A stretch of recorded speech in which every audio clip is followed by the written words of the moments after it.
Never trust a wolf in sheep's clothing. Nadia Gates's grandmother had warned her with those exact words, her voice trembling with ancient fear as storms battered their mountain home. But Nadia would learn that the real danger wasn't wolves pretending to be sheep, it was humans pretending to be civilized. When 40 wolves descended on her isolated cabin that October evening, teeth gleaming like knives in the moonlight, claws scraping against wood, Nadia stood frozen at the window, not from fear, from certainty. Because sleeping peacefully on her chest were 2 wolf pups, orphaned, helpless hers. And standing at the head of the pack was him, the alpha, Gabriel.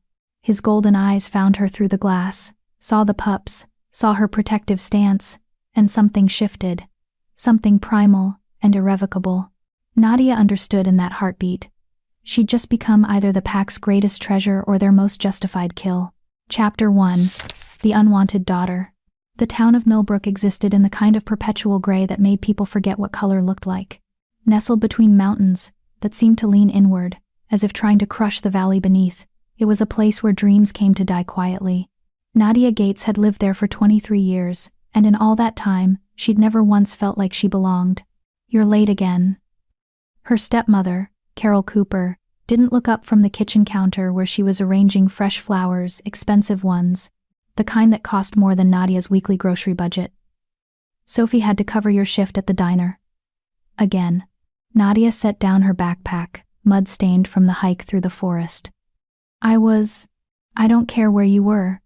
Carol's voice was silk over steel, sweet and sharp all at once. "Your sister has a life, Nadia. She has plans. She's getting married in 3 months to Earl Maxwell, and she doesn't have time to clean up your messes. Your sister. Never our daughters. Always your sister." As if Nadia were some distant relative Carol had been forced to take in out of obligation. Sophie Gates, golden-haired, blue-eyed, perfect Sophie walked into the kitchen at that exact moment, her engagement ring catching the light. It was a monstrosity of diamonds that probably cost more than Nadia's car. "It's okay, Mom," Sophie said, her voice dripping with false sweetness. "Nadia probably had something important to do. Right, Nadia?" The tone was unmistakable. It said, "You're pathetic. You're nothing, and we both know it." Nadia swallowed the bitter taste in her mouth. "I was checking the trails. There have been reports of what? Bigfoot?" Sophie laughed, a sound like breaking glass.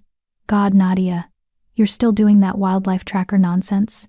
You graduated with a biology degree 2 years ago, and you're still working at a diner and playing ranger in the woods. Don't you think it's time to grow up?" Carol nodded, her expression one of practiced disappointment. "Sophie's right. Your father left you that cabin in the woods in his will, and you've done nothing with it. You could sell it, use the money to actually make something of yourself. But instead, you're out there every day, pretending you're going to discover some new species, or save the forest, or whatever fantasy you've concocted." Nadia's jaw tightened. The cabin was the only thing her father had given her, the only proof that he'd loved her, even a little. He'd been a wildlife conservationist, obsessed with the mountains, with the wolves that were rumored to still roam the highest peaks. He'd died when Nadia was 16, and Carol had remarried within a year. Nadia's new stepfather had lasted 3 years before he too disappeared. Carol didn't seem particularly bothered by the pattern. "I'm not selling the cabin," Nadia said quietly. "Of course you're not." Carol turned back to her flowers, dismissing Nadia with the gesture. "You'll cling to that rotting shack until it collapses on top of you. Just like you cling to everything else that's already dead." Sophie smirked. "Speaking of dead things, did you hear? They found another deer carcass up on the North Trail, ripped apart. Earl says it's probably a bear, but some people are saying it's wolves." She paused, letting the word hang in the air. "Can you imagine? Wolves this close to town?" Nadia felt her pulse quicken. Wolves. Her father had spent his entire life searching for evidence that gray wolves still existed in these mountains. The official report said they'd been extinct in the region for over 50 years, but her father had believed otherwise. He'd spent countless nights in the forest, recording howls, collecting fur samples, documenting tracks. And now, 2 years after Nadia had taken up his work, she was starting to believe he'd been right. "There are no wolves in Millbrook," Carol said firmly. "Earl's right. It's a bear. Or maybe a pack of feral dogs. Either way, it's none of our concern. But it was Nadia's concern. She'd seen the tracks, massive paw prints that were far too large to belong to any dog. She'd heard the howls late at night, echoing through the valleys with a mournful, haunting quality that made her chest ache. And 3 days ago, she'd found something that had made her blood run cold, a tuft of gray fur caught on a thorn bush, and next to it, a single drop of blood that shimmered silver in the moonlight. Silver blood. Her father's journal, hidden in the cabin, had mentioned silver blood. He'd written about legends, old stories passed down by the indigenous people who'd lived in these mountains long before Millbrook existed. Stories of shifters, of wolves who walked as men, of packs ruled by alphas whose power could bend the very fabric of nature. Nadia had dismissed it as folklore. Her father had been a scientist, but he'd also been a dreamer, prone to romanticism about the natural world. But the silver blood had changed everything. It was real, tangible, impossible to explain. "I'm going back to the cabin," Nadia said, grabbing her backpack. "Of course you are," Carol replied, not bothering to hide her disdain. "Run away, Nadia. That's what you do best." Sophie giggled. "Don't get eaten by the big bad wolf." Nadia left without another word. The cabin was a 30-minute drive, followed by a 20-minute hike. It sat in a clearing surrounded by towering pines, their branches forming a natural cathedral overhead. The structure itself was small, just 2 rooms, a kitchen, and a bathroom, but it was hers. The walls were lined with her father's research, maps marked with sightings, photographs of tracks, pages torn from books about wolf behavior and pack dynamics. Nadia dropped her backpack on the floor and walked to the window. The forest was darkening, shadows stretching long and thin across the ground. She'd planned to spend the night here, as she often did, monitoring the wildlife cameras she'd set up along the trails. But tonight felt different. The air was heavy, charged with something she couldn't name. The birds had gone silent. Even the wind seemed to be holding its breath. Nadia grabbed her father's journal and sat down at the small wooden table. She flipped to the last entry he'd written before he died. "They're real. I saw them tonight, 3 of them, running through the snow. Wolves, but not bigger, faster. Their eyes glowed gold in the darkness. I tried to follow, but they vanished into the mountains. I know what this means. I know what I've found. But I also know the danger. If the pack discovers that I know their secret, they'll come for me. I have to protect Nadia. I have to make sure she never follows in my footsteps. This knowledge is a curse, not a gift." Nadia's hands trembled as she read the words for the 100th time. Her father had known. He'd found the wolves, the shifters, and it had killed him. The official report said he'd died of a heart attack while hiking, but Nadia had never believed it. Her father's heart had been strong. He'd been in perfect health. No. Someone or something had silenced him. And now, Nadia was walking the same path. A sudden noise outside made her freeze. It was faint, almost imperceptible. A soft, whimpering sound, like an animal in distress. Nadia grabbed her flashlight and opened the cabin door. The clearing was empty. The whimpering continued, coming from somewhere in the trees to the east. Nadia hesitated. Every instinct screamed at her to stay inside, to lock the door, and wait until morning. But the sound was so pitiful, so desperate, that she couldn't ignore it. She stepped into the forest. The whimpering grew louder as she walked, her flashlight cutting through the darkness. Branches scraped against her arms, and the ground beneath her feet was soft with moss and fallen leaves. The temperature had dropped, her breath misting in the cold air. And then she saw them, 2 wolf pups, no more than a few weeks old, huddled together beneath a fallen log. Their fur was silver gray, their eyes barely open. One of them was injured, a gash across its side, blood matting its fur. Nadia's heart clenched. She knelt down, reaching out slowly. The uninjured pup growled, a tiny, ineffectual sound, but the injured one simply stared at her with wide, frightened eyes. "It's okay," Nadia whispered.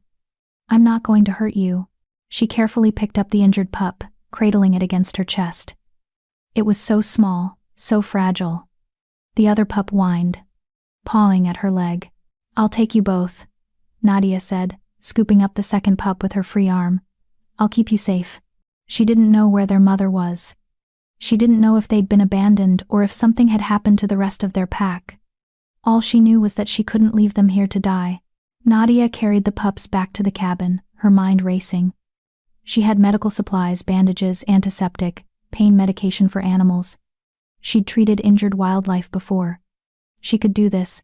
Inside the cabin, she laid the injured pup on the table and examined the wound. It was deep but clean. No infection. She worked quickly, cleaning the gash and wrapping it with gauze. The pup whimpered but didn't struggle. When she finished, she placed both pups on the couch, wrapping them in a blanket. They curled up together immediately, their tiny bodies pressed close. Nadia sat down next to them, exhaustion washing over her. She didn't know what she was going to do. Wolves, even wolf pups, were protected animals. She couldn't keep them, but she also couldn't turn them over to wildlife authorities. Not if they were shifters. If they were shifters. She stared at the pups, at their silver-gray fur and the way their eyes seemed almost human. "What am I supposed to do with you?" she whispered. The injured pup let out a soft sound, almost a purr, and nuzzled against her hand. Nadia felt tears prick her eyes. She was so tired. Tired of being alone. Tired of being the unwanted daughter. The disappointment. The girl who chased ghosts in the forest. She lay down on the couch, careful not to disturb the pups. They shifted, crawling onto her chest, their combined weight warm and comforting. "Just for tonight," Nadia whispered, closing her eyes. "I'll figure out what to do in the morning." She fell asleep with the pups breathing softly against her heartbeat, unaware that deep in the forest golden eyes were watching the cabin, unaware that the pack was coming. Chapter 2. The Search. The Alpha's rage was a living thing. Gabriel Houston stood at the edge of the ravine, his massive frame silhouetted against the rising moon, and felt the fury coursing through his veins like molten iron. His pack surrounded him, 15 wolves in human form, their eyes glowing gold in the darkness, their bodies tense and ready for violence. "How long?" His voice was low, controlled, but everyone present could hear the danger beneath it. Rodolfo Pineda, his beta, stepped forward. His face was grim, a fresh scar running across his jaw from the fight 3 nights ago. 6 hours, Alpha. We've searched every inch of the North Territory. No sign of them. Gabriel's hands clenched into fists. 6 hours. His nephews, his brother's sons, had been missing for 6 hours. Tyler Cooley's pups, born just 3 weeks ago, taken from their den while the pack had been defending their territory from rogues. Tyler was dead. So was his mate, Alfreda Vega. They died protecting the pack from an ambush, and Gabriel had promised that he would keep their sons safe. And he'd failed. The rogues? Gabriel's voice was a growl now, his wolf pushing at the surface, demanding to be released. "Gone," Rodolfo said. "We killed 5 of them. The rest fled across the eastern border." "But Alpha..." He hesitated. "The pups weren't with them. We found the den empty. No blood, no signs of struggle. It's like someone just took them." Gabriel's eyes flashed gold. "Someone did take them. And when I find out who, I'm going to rip their throat out." Bob Edwards, the pack's tracker, emerged from the tree line. His clothes were torn, mud smeared across his face. "Alpha, I found something." Gabriel was moving before Bob finished speaking, crossing the distance in 3 strides. "What?" Bob held out his hand. In his palm lay a small piece of fabric blue, worn, smelling faintly of lavender, and human. Gabriel's wolf snarled inside his mind. "A human took them?" "The scent trail leads west," Bob said, "toward Millbrook. Whoever it was, they walked through the forest on foot. They're not trained, the trail is easy to follow. They were carrying both pups. Then we follow." Gabriel's voice was absolute. "We find this human, and we make them pay for touching what's ours." Rodolfo placed a hand on Gabriel's shoulder, a gesture only the beta could make without risking his life. "Gabriel, if a human has the pups, they might not know what they are. They could have found them injured, thought they were regular wolf pups. We should approach carefully." Gabriel turned, his eyes blazing. "Carefully? Tyler and Alfreda are dead, Rodolfo. Their sons are missing. And you want me to be careful? I want you to think like an alpha, not a grieving uncle," Rodolfo said firmly. "If we storm into Millbrook and slaughter a human, The authorities will come. They'll investigate. They'll discover things we've spent centuries keeping hidden. We need to be smart about this. Gabriel's jaw tightened. Every instinct screamed at him to shift, to let his wolf take control, to hunt down whoever had taken the pups and tear them limb from limb. But Rodolfo was right. The pack's survival depended on secrecy. They'd lived in these mountains for generations, hidden from human eyes, protecting their territory and their bloodlines. One mistake could destroy everything. We go in human form, Gabriel said finally. We track the scent to wherever this human lives, and we take back what's ours. If they've harmed the pups. He didn't finish the sentence. He didn't need to. The pack moved as one, flowing through the forest like shadows. Gabriel led them, his senses heightened, every nerve ending alive with the need to find his nephews. The scent trail was strong. Bob was right. Whoever had taken the pups wasn't trying to hide their tracks. An amateur, or someone incredibly foolish. They moved swiftly through the darkness, covering miles in minutes. The forest thinned as they approached the western edge of their territory, and Gabriel caught the scent of wood smoke and something else. Something familiar. He stopped abruptly, his hand raised in a signal. The pack froze behind him. What is it? Rodolfo whispered. Gabriel inhaled deeply, sorting through the layers of scent. Wood smoke, pine, lavender, and underneath it all, something that made his wolf pause, confused. I know this scent, Gabriel said slowly. I've smelled it before. Where? Gabriel's mind raced back through memories. 2 years ago. A burial in Millbrook. He'd attended in human form, watching from a distance as the town mourned one of their own. A man named James Gates, a wildlife conservationist who'd gotten too close to discovering the pack's existence. Gabriel had given the order himself. Make it look like a heart attack. Make it clean. And at the funeral, there'd been a girl. Young, dark-haired, standing apart from the crowd with grief written across her face. She'd smelled like lavender and pine, like she spent more time in the forest than in civilization. James Gates's daughter. The cabin, Gabriel said suddenly. There's a cabin on the western edge of our territory. It belonged to the conservationist we dealt with 2 years ago. Rodolfo's eyes widened. His daughter lives there? Part-time, Bob confirmed. I've seen her on the trails. She sets up cameras, monitors wildlife. She's harmless. No one who takes shifter pups is harmless, Gabriel snapped. But even as he said it, doubt crept in. If the girl was like her father, if she was simply a conservationist who'd stumbled upon 2 injured wolf pups, then she wasn't a threat. She was just unlucky. The pack continued moving, and within 20 minutes, they reached the clearing. The cabin sat in the center, dark except for a single lamp glowing in the window. Smoke curled from the chimney. Gabriel approached slowly, his pack fanning out behind him, surrounding the structure. Every exit was covered. If the human tried to run, they'd be caught within seconds. He stepped onto the porch, the wood creaking under his weight. Through the window, he could see the interior of the cabin, small, cluttered with maps and research equipment. And on the couch, Gabriel's breath caught. The pups were there. Both of them, alive, curled up on the chest of a young woman who was fast asleep. One of the pups, the injured one, was bandaged, the wound clearly treated with care. They looked peaceful, content, their tiny bodies rising and falling with the rhythm of the woman's breathing. Gabriel's wolf, which had been howling for blood just moments ago, went completely silent. The woman was beautiful in an understated way. Dark hair spread across the pillow, long lashes resting against pale cheeks, lips slightly parted. She looked exhausted, like she'd spent every ounce of energy caring for the pups before collapsing into sleep. And the pups, they trusted her. Completely. Utterly. They'd fallen asleep on her chest, in the most vulnerable position possible because they felt safe with her. Rodolfo appeared at Gabriel's side, peering through the window. Alpha? Gabriel didn't respond. He couldn't tear his eyes away from the scene inside the cabin. What do we do? Rodolfo pressed. Gabriel's mind was a storm of conflicting emotions. Protocol demanded that he eliminate any human who came into contact with shifter pups. It was the law, written in blood centuries ago. Humans couldn't be trusted. They were dangerous, unpredictable, and keeping them alive risked exposure. But this woman, she'd saved Tyler's sons.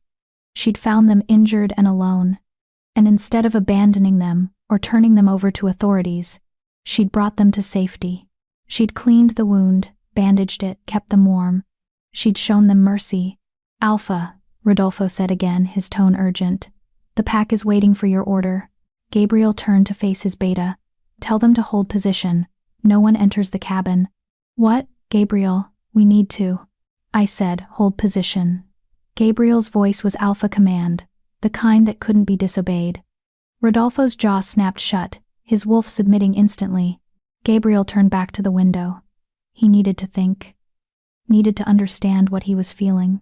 The woman shifted in her sleep, and one of the pups, the injured one, let out a soft whimper. Immediately, without waking, the woman's hand moved to stroke the pup's head, her fingers gentle, soothing. The pup relaxed, nuzzling against her palm. Gabriel felt something crack inside his chest. This woman had done what he'd failed to do. She'd protected Tyler's sons. She'd kept them safe when Gabriel hadn't been there. And now he was supposed to kill her for it? "We wait," Gabriel said finally. "We wait until she wakes up. And then, we talk." Rodolfo stared at him like he'd grown a second head. "Talk? Alpha, she's a human. She's seen the pups. She probably already knows what they are. If she knew what they were, she wouldn't have brought them here," Gabriel said. "She would have run, or called someone. She thinks they're regular wolf pups. And when she finds out the truth..." Gabriel's eyes glowed gold in the darkness. "Then we'll deal with it. But I won't kill someone who saved my brother's sons. Not without understanding why." Rodolfo looked like he wanted to argue, but he knew better. When Gabriel made a decision as alpha, it was final. "The pack won't like this," Rodolfo warned. "The pack will do as I command," Gabriel said coldly. "Post guards around the perimeter. No one gets in or out, and if anyone disobeys me..." He let the threat hang in the air. Rodolfo nodded and disappeared into the darkness, relaying orders. Gabriel remained at the window, watching the woman sleep. She had no idea that 15 wolves surrounded her cabin. No idea that her life hung by a thread. No idea that the alpha of the most powerful pack in the region was standing outside her door, trying to decide whether to kill her or thank her. Inside the cabin, Nadia stirred, her eyes fluttering open. She looked down at the pups on her chest and smiled a soft, genuine smile that made Gabriel's wolf whine with something he couldn't name. And then she froze. Her head turned toward the window, her eyes widening as she saw Gabriel's silhouette through the glass. For a moment, neither of them moved. Then Nadia's hand slowly reached for something on the side table, a small hunting knife, Gabriel realized. She gripped it tightly, her other arm wrapping protectively around the pups. Gabriel raised his hands slowly, a gesture of peace. Then he pointed to the door. "Let me in," the gesture said. "We need to talk." Nadia's eyes darted between Gabriel and the pups. Her expression was a mix of fear and defiance. She was terrified, but she wasn't going to let him take the pups without a fight. Gabriel felt a grudging respect bloom in his chest. She had no idea who he was, no idea what he was. And yet, she was ready to defend 2 wolf pups with nothing but a knife and sheer determination. Slowly, Gabriel reached for the door handle. The moment he touched it, every wolf in the clearing tensed, ready to attack if their alpha gave the signal. But Gabriel simply opened the door and stepped inside, his movements calm, non-threatening. Nadia scrambled to her feet, the pups tumbling gently onto the couch. She held the knife out in front of her, her hand shaking. "Stay back," she said, her voice steadier than Gabriel expected. "I don't know who you are, but you need to leave. Now." Gabriel closed the door behind him and stood perfectly still. "I'm not here to hurt you." "Then why are you here?" Nadia's eyes flicked to the pups. "You're here for them, aren't they? These are your wolves." Gabriel's expression didn't change. "They're my nephews." Nadia blinked, confusion flickering across her face. "Your what?" "My nephews," Gabriel repeated. "Their parents were killed 3 nights ago. The pups went missing. I've been searching for them." "You're lying," Nadia said. But her voice was uncertain. "Wolves don't have nephews?" Gabriel's eyes glowed gold, just for a second. "These aren't ordinary wolves, Nadia Gates, and I think deep down you already know that." Nadia's breath hitched. How do you know my name? I know a lot of things about you, Gabriel said quietly. I know your father was James Gates. I know he spent his life searching for wolves in these mountains. I know you've taken up his work. He paused. And I know you found something 3 days ago that scared you. Silver blood. The knife slipped slightly in Nadia's grip. How? Because you're standing in my territory, Gabriel said. And you've been walking through my forests for 2 years, setting up cameras, collecting samples, getting closer and closer to discovering what your father died trying to prove. Nadia's face went pale. My father died of a heart attack. Your father was killed because he learned too much, Gabriel said bluntly. And now, you've done the same thing. You've found my nephews. You've brought them into your home. And that means I have a decision to make. What decision? Nadia's voice was barely a whisper. Gabriel took a step closer. Whether to let you live. Chapter 3. Between Mercy and Murder. The silence in the cabin was suffocating. Nadia's heart hammered against her ribs as Gabriel Houston, if that was even his real name, stared at her with those impossibly golden eyes. Eyes that no human should have. Eyes that confirmed every impossible theory her father had written in his journal. Shifters. They were real. And this thing was threatening to kill her. You killed my father. Nadia's voice shook, but not with fear. With rage. Pure, white-hot rage that burned through the terror. You murdered him because he knew the truth. Gabriel's expression didn't change. I gave the order. My beta carried it out. It was quick, painless, more mercy than we usually show humans who discover our existence. Mercy? Nadia laughed, a broken sound. You call murder mercy? I call survival what it is, Gabriel said coldly. Your father was documenting our movements. He had photographs, recordings, DNA samples. If he published his findings, every scientist and hunter in the country would have descended on these mountains. My pack would have been slaughtered or captured. So yes, I made a choice. His life for hundreds of mine. Nadia felt tears burning her eyes, but she refused to let them fall. She'd mourned her father for 2 years, believing the lie that his heart had simply given out. But now, standing face to face with his killer, the grief came rushing back with devastating force. And now you're going to kill me too, she said flatly. Gabriel took another step closer. Nadia raised the knife higher, but they both knew it was useless. If he wanted her dead, the blade wouldn't stop him. That depends, Gabriel said. On what? On whether you can be trusted. Nadia barked out another laugh. Trusted? You just admitted to murdering my father, and I'm the one who needs to prove I'm trustworthy. Gabriel's jaw tightened. Your father made a choice to pursue knowledge that could destroy my people. You've made a different choice. He glanced at the pups on the couch. You found my nephews injured and alone. And instead of leaving them to die or calling wildlife authorities, you brought them here. You treated their wounds. You kept them safe. They're babies, Nadia said, her voice cracking. What kind of monster leaves babies to die? The smart kind, Gabriel said quietly. The kind who values their own life over 2 wolf pups they've never met. I'm not that person. I know. Gabriel's eyes locked onto hers. And for the first time Nadia saw something other than cold calculation in his gaze. That's why I'm standing here talking to you instead of killing you. Nadia's grip on the knife loosened slightly. What do you want from me? Gabriel moved to the couch and knelt down beside the pups. The injured one, his nephew, stirred, opening his eyes. When he saw Gabriel, he let out a soft, happy yip and crawled toward him. Gabriel picked up the pup with a gentleness that seemed impossible for someone his size. He examined the bandage, his fingers careful, reverent. You did good work, he said softly. The wound is clean. He'll heal. Of course he will, Nadia said. I'm a biologist. I know how to treat animal injuries. Gabriel looked up at her. He's not an animal. Neither of them are. In a few weeks they'll shift into human form for the first time. They'll be boys, toddlers essentially. And they'll need someone to care for them until they're old enough to control their transformations. Nadia's mind reeled. They're children? They're shifters, Gabriel corrected. Born in wolf form, but they'll spend most of their lives as humans. Right now they're vulnerable, helpless. Their parents died protecting the pack from rogues, other shifters who don't follow pack law. These pups are orphans. The second pup crawled over to Nadia, pawing at her leg. Without thinking, she picked him up, cradling him against her chest. He nuzzled into her neck, and Nadia felt her heart clench. "Why are you telling me this?" she whispered. Gabriel stood, still holding the injured pup. "Because I'm giving you a choice. The same choice I gave your father, though he didn't know it at the time." "What choice?" "You can forget this ever happened," Gabriel said. "I'll take the pups back to my pack. You'll never see them again.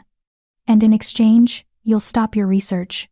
You'll stop searching for wolves in these mountains. You'll live your life in Millbrook and pretend none of this exists." "And if I refuse?" Gabriel's eyes glowed gold again. "Then I'll do what I should have done the moment I found you. I'll eliminate the threat." Nadia's breath caught. "That's not a choice, that's blackmail. That's reality," Gabriel said. "You're standing in a world you don't understand, surrounded by creatures who could tear you apart in seconds. The only reason you're still alive is because you saved these pups, but that goodwill has limits." Nadia looked down at the pup in her arms. He was so small, so trusting. She'd spent the last 2 years trying to prove her father's theories correct, trying to find evidence of wolves that shouldn't exist, and now holding one of those wolves. She realized the cost of that knowledge, her life, or her father's legacy. "There's a third option," Nadia said quietly. Gabriel raised an eyebrow. "Is there? You said the pups need someone to care for them until they can control their transformations. Let me do it." The air in the cabin went very still. Gabriel stared at her like she'd grown a second head. "You want to raise shifter pups?" "I want to help them," Nadia said firmly. "Their parents are dead. They're orphans, like you said. And they trust me." She gestured to the pup in her arms, who had fallen back asleep against her chest. "Look at him. He feels safe with me." "That's because he's a baby," Gabriel said. But there was uncertainty in his voice now. "He doesn't know any better." "Maybe," Nadia conceded. "Or maybe it's because I'm the first person who's shown him kindness since his parents died. Either way, I can help. I have medical training. I understand animal behavior. And this cabin is isolated, no one from town comes up here." Gabriel shook his head. "It's too dangerous. You're human. If the pack finds out I'm letting a human care for shifter pups, they'll revolt. I'll lose my authority as alpha." "Then don't tell them," Nadia said. "Let me keep the pups here for a few weeks, just until the injured one is healed. Once he's strong enough, you can take them back. The pack never has to know. And what do you get out of this?" Gabriel's eyes narrowed with suspicion. "Why would you risk your life to help creatures you didn't even know existed an hour ago?" Nadia met his gaze steadily. "Because my father spent his entire life searching for proof that your kind existed. He believed in you. He believed that wolf shifters were worth protecting, worth preserving. And you killed him for it." Her voice hardened. "I can't bring him back. But I can honor his memory by doing what he would have done. By helping these pups survive." Gabriel was silent for a long moment. The injured pup in his arms stirred, whimpering softly. Gabriel stroked his head, and the pup settled. "You don't understand what you're asking for," Gabriel said finally. "If you do this, you'll be bound to my pack. You'll be under my protection, but also under my authority. If you betray us, if you tell anyone about our existence, I won't hesitate to kill you." "I understand," Nadia said. "Do you?" Gabriel took a step closer, his presence overwhelming. "I'm not a good man, Nadia Gates. I've killed humans. I've destroyed lives. I do what's necessary to protect my pack. And I don't lose sleep over it. If you become part of this world, you'll see things that will haunt you. You'll learn truths that will make you question everything you thought you knew about humanity and nature." "I already know the worst truth," Nadia said quietly. "I know you killed my father. And I'm still standing here, offering to help your nephews. What does that tell you?" Gabriel's expression softened, just barely. "It tells me you're either incredibly brave or incredibly foolish. Maybe I'm both." A ghost of a smile crossed Gabriel's face. "Maybe you are." He walked to the door and opened it. Immediately, Rodolfo appeared on the porch, his expression tense. "Alpha, what's happening?" Change of plans, Gabriel said. The human Nadia will be caring for the pups temporarily. She's under my protection. Spread the word to the pack. Anyone who harms her answers to me. Rodolfo's eyes widened. Alpha, you can't be serious. She's human, she'll do exactly as I say, Gabriel interrupted, his voice laced with alpha command. Or she'll die. Those are the terms. Now go. Rodolfo's jaw clenched, but he nodded and disappeared into the darkness. Gabriel turned back to Nadia. You have 2 weeks. The injured pup needs time to heal, and I need time to figure out how to explain this to my pack without causing a civil war. During that time, you don't leave this cabin without my permission. You don't contact anyone in town. You don't take photographs or keep records of anything you see. Understood? Understood, Nadia said. Gabriel walked back to her and gently took the sleeping pup from her arms. He placed both pups back on the couch, wrapping them in the blanket. Then he pulled a small leather cord from his pocket, a necklace with a silver pendant shaped like a wolf's head. Wear this, he said, placing it in her hand. It carries my scent. Any shifter who comes across you will know you're under my protection. Nadia stared at the necklace.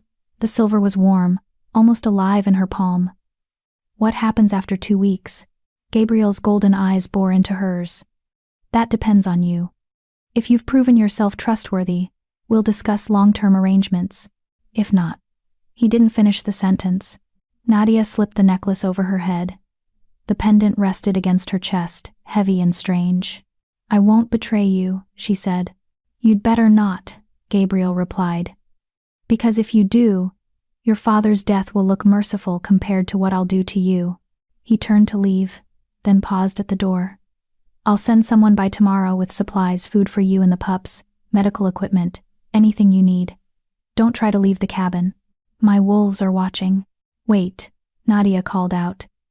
Gabriel stopped. What are their names? The pups. Gabriel glanced back at the couch where the 2 pups slept peacefully. His expression softened with a grief so raw it made Nadia's chest ache. The injured one is Cody, he said quietly. The other is Rex. Their father, my brother, named them the day they were born. His voice cracked, just barely. 3 days before he died protecting them. And then he was gone, disappearing into the night like a shadow. Nadia stood alone in the cabin, the weight of the silver pendant heavy against her skin, and looked at the 2 sleeping pups, Cody and Rex. Orphans, just like her. She walked to the couch and sat down beside them. Immediately they crawled toward her, seeking warmth and comfort. Nadia wrapped her arms around them, feeling their tiny heartbeats against her skin. I won't let anything happen to you, she whispered. I promise. Outside, hidden in the darkness, Gabriel watched through the window. His beta appeared beside him, silent and waiting. You're making a mistake, Rodolfo said quietly, trusting a human, especially the daughter of the man we killed. Gabriel didn't look away from the window, from the sight of Nadia holding his nephews with a tenderness that made his wolf ache with something he refused to name. Maybe, Gabriel said. Or maybe I'm finally making the right choice. And if she betrays us? Gabriel's eyes glowed gold in the darkness. Then I'll do what I always do. I'll eliminate the threat, no matter how much it costs me. But even as he said the words, watching Nadia stroke Cody's head with gentle fingers, Gabriel knew he was lying to himself. Because something had shifted the moment he'd seen her with his nephews. Something primal and undeniable. His wolf had recognized her, and that recognition terrified him more than any rogue attack ever could.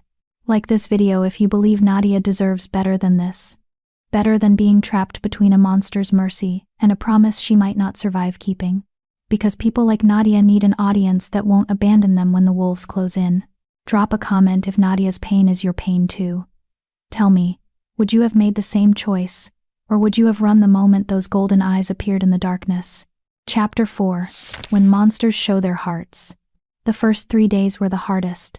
Nadia woke each morning to the soft whimpering of the pups, their tiny bodies pressed against her side. Cody's wound was healing well. Shifter healing, she realized, was far faster than normal wolves, but he still needed careful monitoring. Rex, the uninjured one, had attached himself to Nadia with a fierce devotion that both warmed and broke her heart. Every time she moved, he followed. Every time she sat down, he climbed into her lap. And every night, both pups refused to sleep anywhere except on her chest. Their combined weight, a constant reminder of the impossible choice she'd made. She was caring for children. Not animals. Children who would one day walk and talk and remember that she'd been there when they needed someone most. The thought terrified her. On the second day, a massive wolf appeared at her door, coal-black with amber eyes. Nadia's heart had nearly stopped until she saw the leather satchel in its mouth.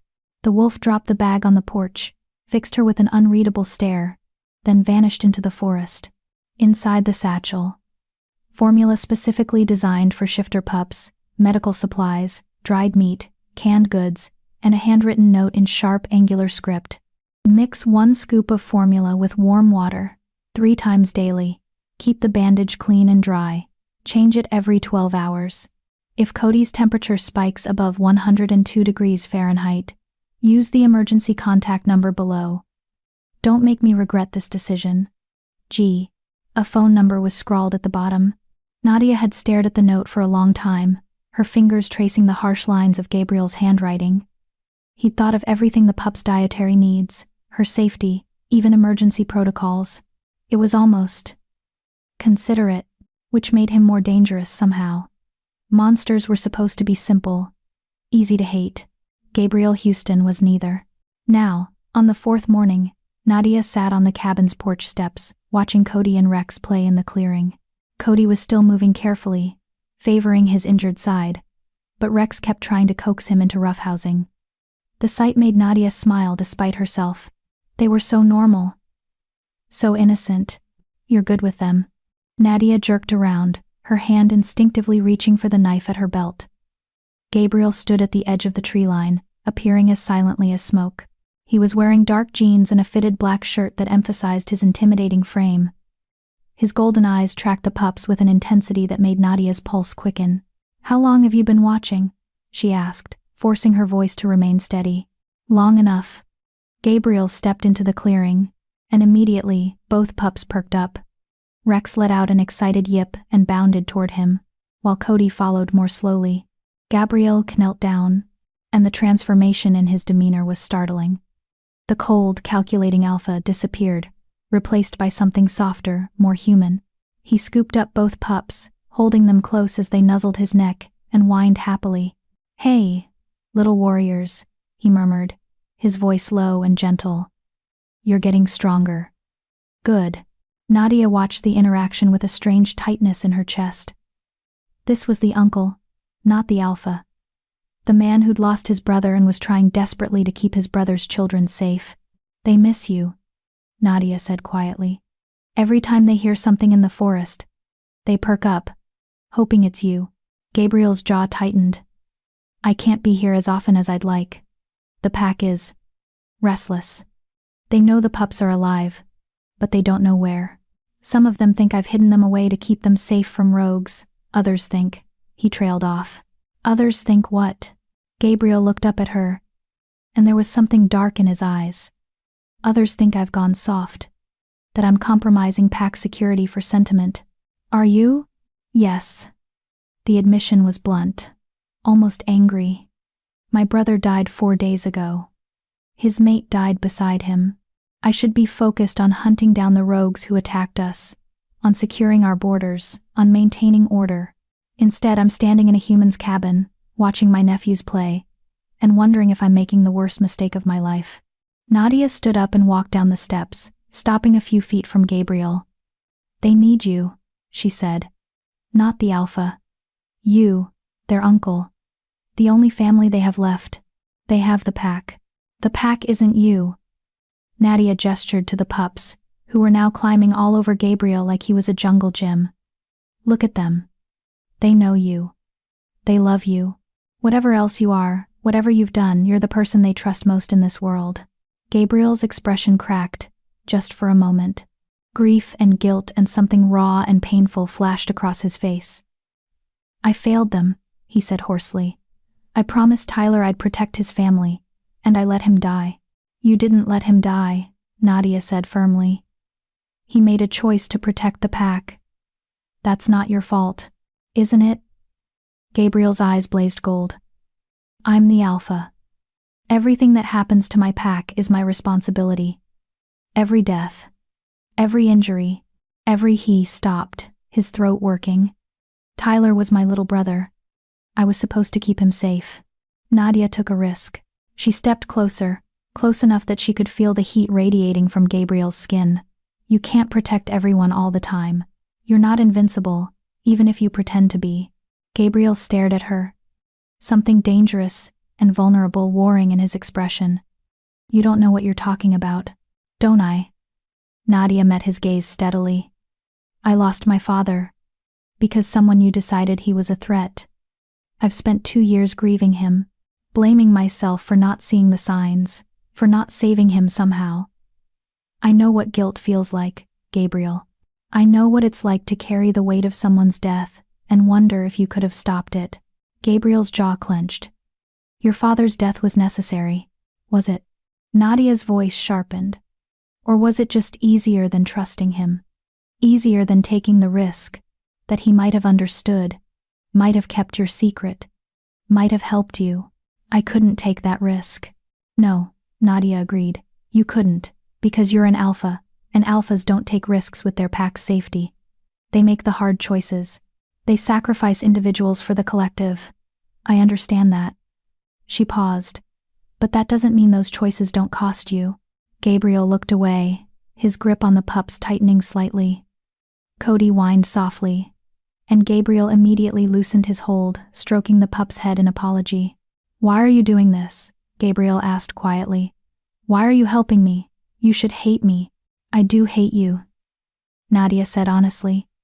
Part of me will always hate you for what you took from me. But I also understand that the world isn't as simple as I thought it was. You're not just a monster, and I'm not just a victim. We're both trying to survive in a world that doesn't have easy answers. Gabriel turned back to her, and the look in his eyes made Nadia's breath catch. You're dangerous, he said softly. Not because you're a threat to my pack, because you're a threat to me. What do you mean? Gabriel set the pups down gently. They immediately ran to Nadia, climbing up her legs and demanding attention. She picked them up automatically, cradling them against her chest. You make me want things I can't have, Gabriel said, his voice low and rough. You make me question decisions I made years ago. You make me wonder if there's another way to lead, another way to protect my pack without, he gestured vaguely, without losing pieces of myself every time I give an order. Nadia's heart hammered against her ribs. Gabriel, you should go back inside. Gabriel interrupted, his tone shifting back to the cold, controlled alpha. It's not safe for you to be out in the open. Rogues patrol the borders, looking for weaknesses. The pups need fresh air, Nadia protested. Then take them out for an hour, no more. And stay close to the cabin. Gabriel pulled something from his pocket, a small, sleek phone. Take this. It's programmed with my direct number. If anything happens, you call me immediately. Nadia took the phone, her fingers brushing against his. The contact sent a jolt of electricity up her arm, and from the way Gabriel's eyes flashed gold, she knew he'd felt it too. What's happening between us? She whispered. Gabriel stepped back, putting distance between them. Nothing. Nothing is happening, and nothing will happen. You're under my protection because of the pups. That's all. Is it? Gabriel's expression shuddered completely. It has to be. I'm an alpha. You're human. There's no future where we make sense. Why not? Because humans are fragile, Gabriel said harshly. You age, you die, you break so easily it's terrifying. And I won't let myself care about someone who could be taken from me so quickly. Nadia's eyes stung. That's what this is about? You're afraid of losing people you care about, so you just don't care about anyone? It's worked for 10 years, Gabriel said coldly. Has it? Nadia challenged. Because from where I'm standing, you look miserable. You look like a man who's spent a decade building walls so high he's trapped himself inside them. Gabriel's hands clenched into fists. You don't know anything about me. I know you come here every day to check on your nephews. Even though it risks your authority with the pack. I know you left me detailed instructions on how to care for them, down to the exact temperature their formula should be. I know you blame yourself for your brother's death, and you're terrified of failing these pups the same way. Nadia took a step toward him. I know you're not the monster you pretend to be, Gabriel Houston. And that scares you more than any rogue attack ever could. Gabriel stared at her, his chest heaving, his eyes blazing gold. For a moment, Nadia thought he might actually lose control, might shift right there in the clearing. Instead, he turned and walked away. I'll be back tomorrow, he said without looking at her. Keep them safe. And then he was gone, disappearing into the forest like he'd never been there at all. Nadia stood in the clearing, holding the pups, her heart racing. What was she doing? Why was she pushing him? Why did it matter if Gabriel Houston was more than the monster who'd killed her father? Because he was more. And that made everything infinitely more complicated. Rex whined and licked her face, pulling her from her thoughts. Nadia looked down at the pups and sighed. Your uncle is impossible, she told them. You know that, right? Cody yipped in response, and Nadia couldn't help but smile. Yeah, she murmured. I thought so too. That night, Nadia woke to the sound of howling. It was distant, haunting, a chorus of voices raised in mourning. The pups stirred on her chest, whimpering softly. Nadia stroked their heads, soothing them back to sleep, but her own heart raced. The pack was mourning Tyler and Alfreda. She could hear it in the howls, the grief, the rage, the desperate need for justice. And somewhere in that chorus, she knew Gabriel's voice was among them, leading his pack through their pain. Nadia slipped out of bed carefully, leaving the pups sleeping, and walked to the window. The forest was dark, the moon hidden behind clouds, but she could feel the weight of eyes on the cabin, watching, protecting. Gabriel's wolves. She pressed her hand against the glass, and for a moment, she let herself imagine what it would be like to be part of that world, to belong to a pack, to have people who would fight and die for you without question, to have someone like Gabriel look at her with something other than suspicion and grief. The howling slowly faded, and the forest fell silent. Nadia returned to bed, curling around the pups, and closed her eyes. Tomorrow, she would ask Gabriel about the morning ritual. Tomorrow, she would try to understand this world she'd stumbled into. Tomorrow, she would figure out how to survive in a place where trust was a luxury and love was a death sentence. But tonight, she would simply hold these two orphan pups and pretend that she could keep them safe from the darkness closing in around them all. Chapter 5. The Alpha's Burden. Gabriel didn't return the next day, or the day after that. By the 6th day, Nadia found herself checking the tree line obsessively, searching for any sign of movement. The pups sensed her anxiety. They became clingy, refusing to leave her side, whining whenever she stepped away from them. The only contact came in the form of supply deliveries. The same black wolf appeared each morning, leaving fresh food and medical supplies, then vanishing without a sound. Nadia tried to speak to it once, but the wolf simply stared at her with those unsettling amber eyes before turning away. She was alone. Completely, utterly alone, except for two wolf pups who depended on her for everything. The isolation was suffocating. On the 7th day, Nadia's phone buzzed, the one Gabriel had given her. She grabbed it so fast she nearly dropped it. A single text message. Pack meeting tonight. Stay inside.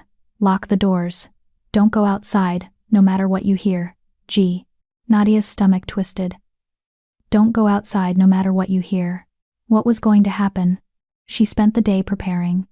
She brought extra wood inside for the fireplace, filled every container she had with water, and made sure all the windows were locked. The pups watched her with wide eyes, sensing something was wrong.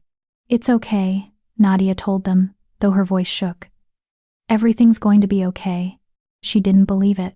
As darkness fell, Nadia built up the fire and settled on the couch with Cody and Rex. She tried to read one of her father's old journals, but the words blurred together. Her mind kept drifting to Gabriel, to the pack meeting, to what could possibly require her to lock herself inside. The howling started at midnight. It was different from the morning ritual, harsher, angrier, filled with a violence that made Nadia's skin crawl. She could hear snarls and growls underneath the howls, the sounds of wolves fighting. The pups began to whimper, pressing closer to Nadia. She wrapped her arms around them, her heart pounding, and then she heard it. A voice, human, but amplified somehow, carrying through the forest with unnatural clarity. Gabriel's voice. I am your alpha. The words rang out like thunder. I have led this pack for 10 years. I have protected you, fed you, given you territory and safety, and now you question my judgment? Another voice responded, equally powerful but laced with contempt. You've compromised us, Gabriel. You've placed human children, shifter children, in the hands of a human woman, the daughter of the man we killed for discovering our existence. Nadia's blood ran cold. Someone knew. The pack knew about her. Nadia Gates is under my protection, Gabriel snarled. Anyone who touches her answers to me. And what happens when she betrays us? The other voice demanded. What happens when she decides to finish her father's work? When she publishes photographs, DNA evidence, proof that we exist? She won't. How can you be sure? Because I've given her something more valuable than scientific discovery, Gabriel said. And even through the distance, Nadia could hear the edge in his voice. I've given her a purpose. She's caring for Tyler's sons, for pack children. She understands what that means. She understands nothing. The dissenting voice was louder now, closer. She's human, Gabriel. She'll never be one of us. And by protecting her, you're spitting on Tyler's memory. You're dishonoring everything he died for. The growling intensified, and Nadia heard the unmistakable sound of bodies colliding, of teeth snapping. They were fighting. The pack was fighting. Stop. Gabriel's command cracked through the air like a whip. The sounds of struggle ceased immediately. I am alpha of this pack, and my word is law. If anyone here wants to challenge that, step forward now. Silence. That's what I thought, Gabriel continued, his voice deadly quiet now. The pups are with Nadia because they're safe there. Because she saved them when we failed to protect them. Because she's shown them more kindness in a week than some of you have shown each other in years. You're going soft, the dissenting voice said, but quieter now, uncertain. The old Gabriel, the one who killed the conservationist without hesitation, would never have allowed this. The old Gabriel made a lot of mistakes, Gabriel said. And one of them was thinking that killing was always the answer. James Gates was documenting our existence, yes, but he was also trying to protect us. He believed we were endangered, worth preserving, and we killed him for it. A pause. We killed a man who might have been an ally because we were too afraid to take the risk. I won't make that mistake again. So you'll risk the entire pack for one human woman. I'll risk the entire pack for the right human, Gabriel corrected. And Nadia Gates has proven herself worthy of that risk. She's kept the pups safe, asked for nothing in return, and hasn't told a single soul about our existence despite having every reason to expose us. She will, the voice insisted. Eventually, she'll. Enough, Rodolfo. Gabriel's tone shifted, became harder. You're my beta. My second. I trust you with my life. But if you can't trust my judgment on this, then maybe it's time for you to step down. The silence that followed was absolute. Nadia held her breath, waiting. Rodolfo.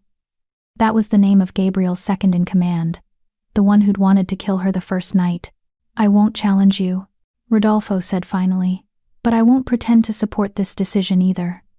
You're playing with fire, Gabriel, and when it burns us all, I'll be there to say I told you so. Noted, Gabriel said dryly. Anyone else have concerns they'd like to voice? No one spoke. Good. Now get out of here, all of you.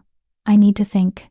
The sounds of the pack dispersing echoed through the forest footsteps, rustling leaves, the occasional growl of discontent. But eventually, the woods fell silent. Nadia waited, her muscles tense, the pups trembling in her arms. A knock on the door made her jump. It's me, Gabriel's voice called out. Let me in.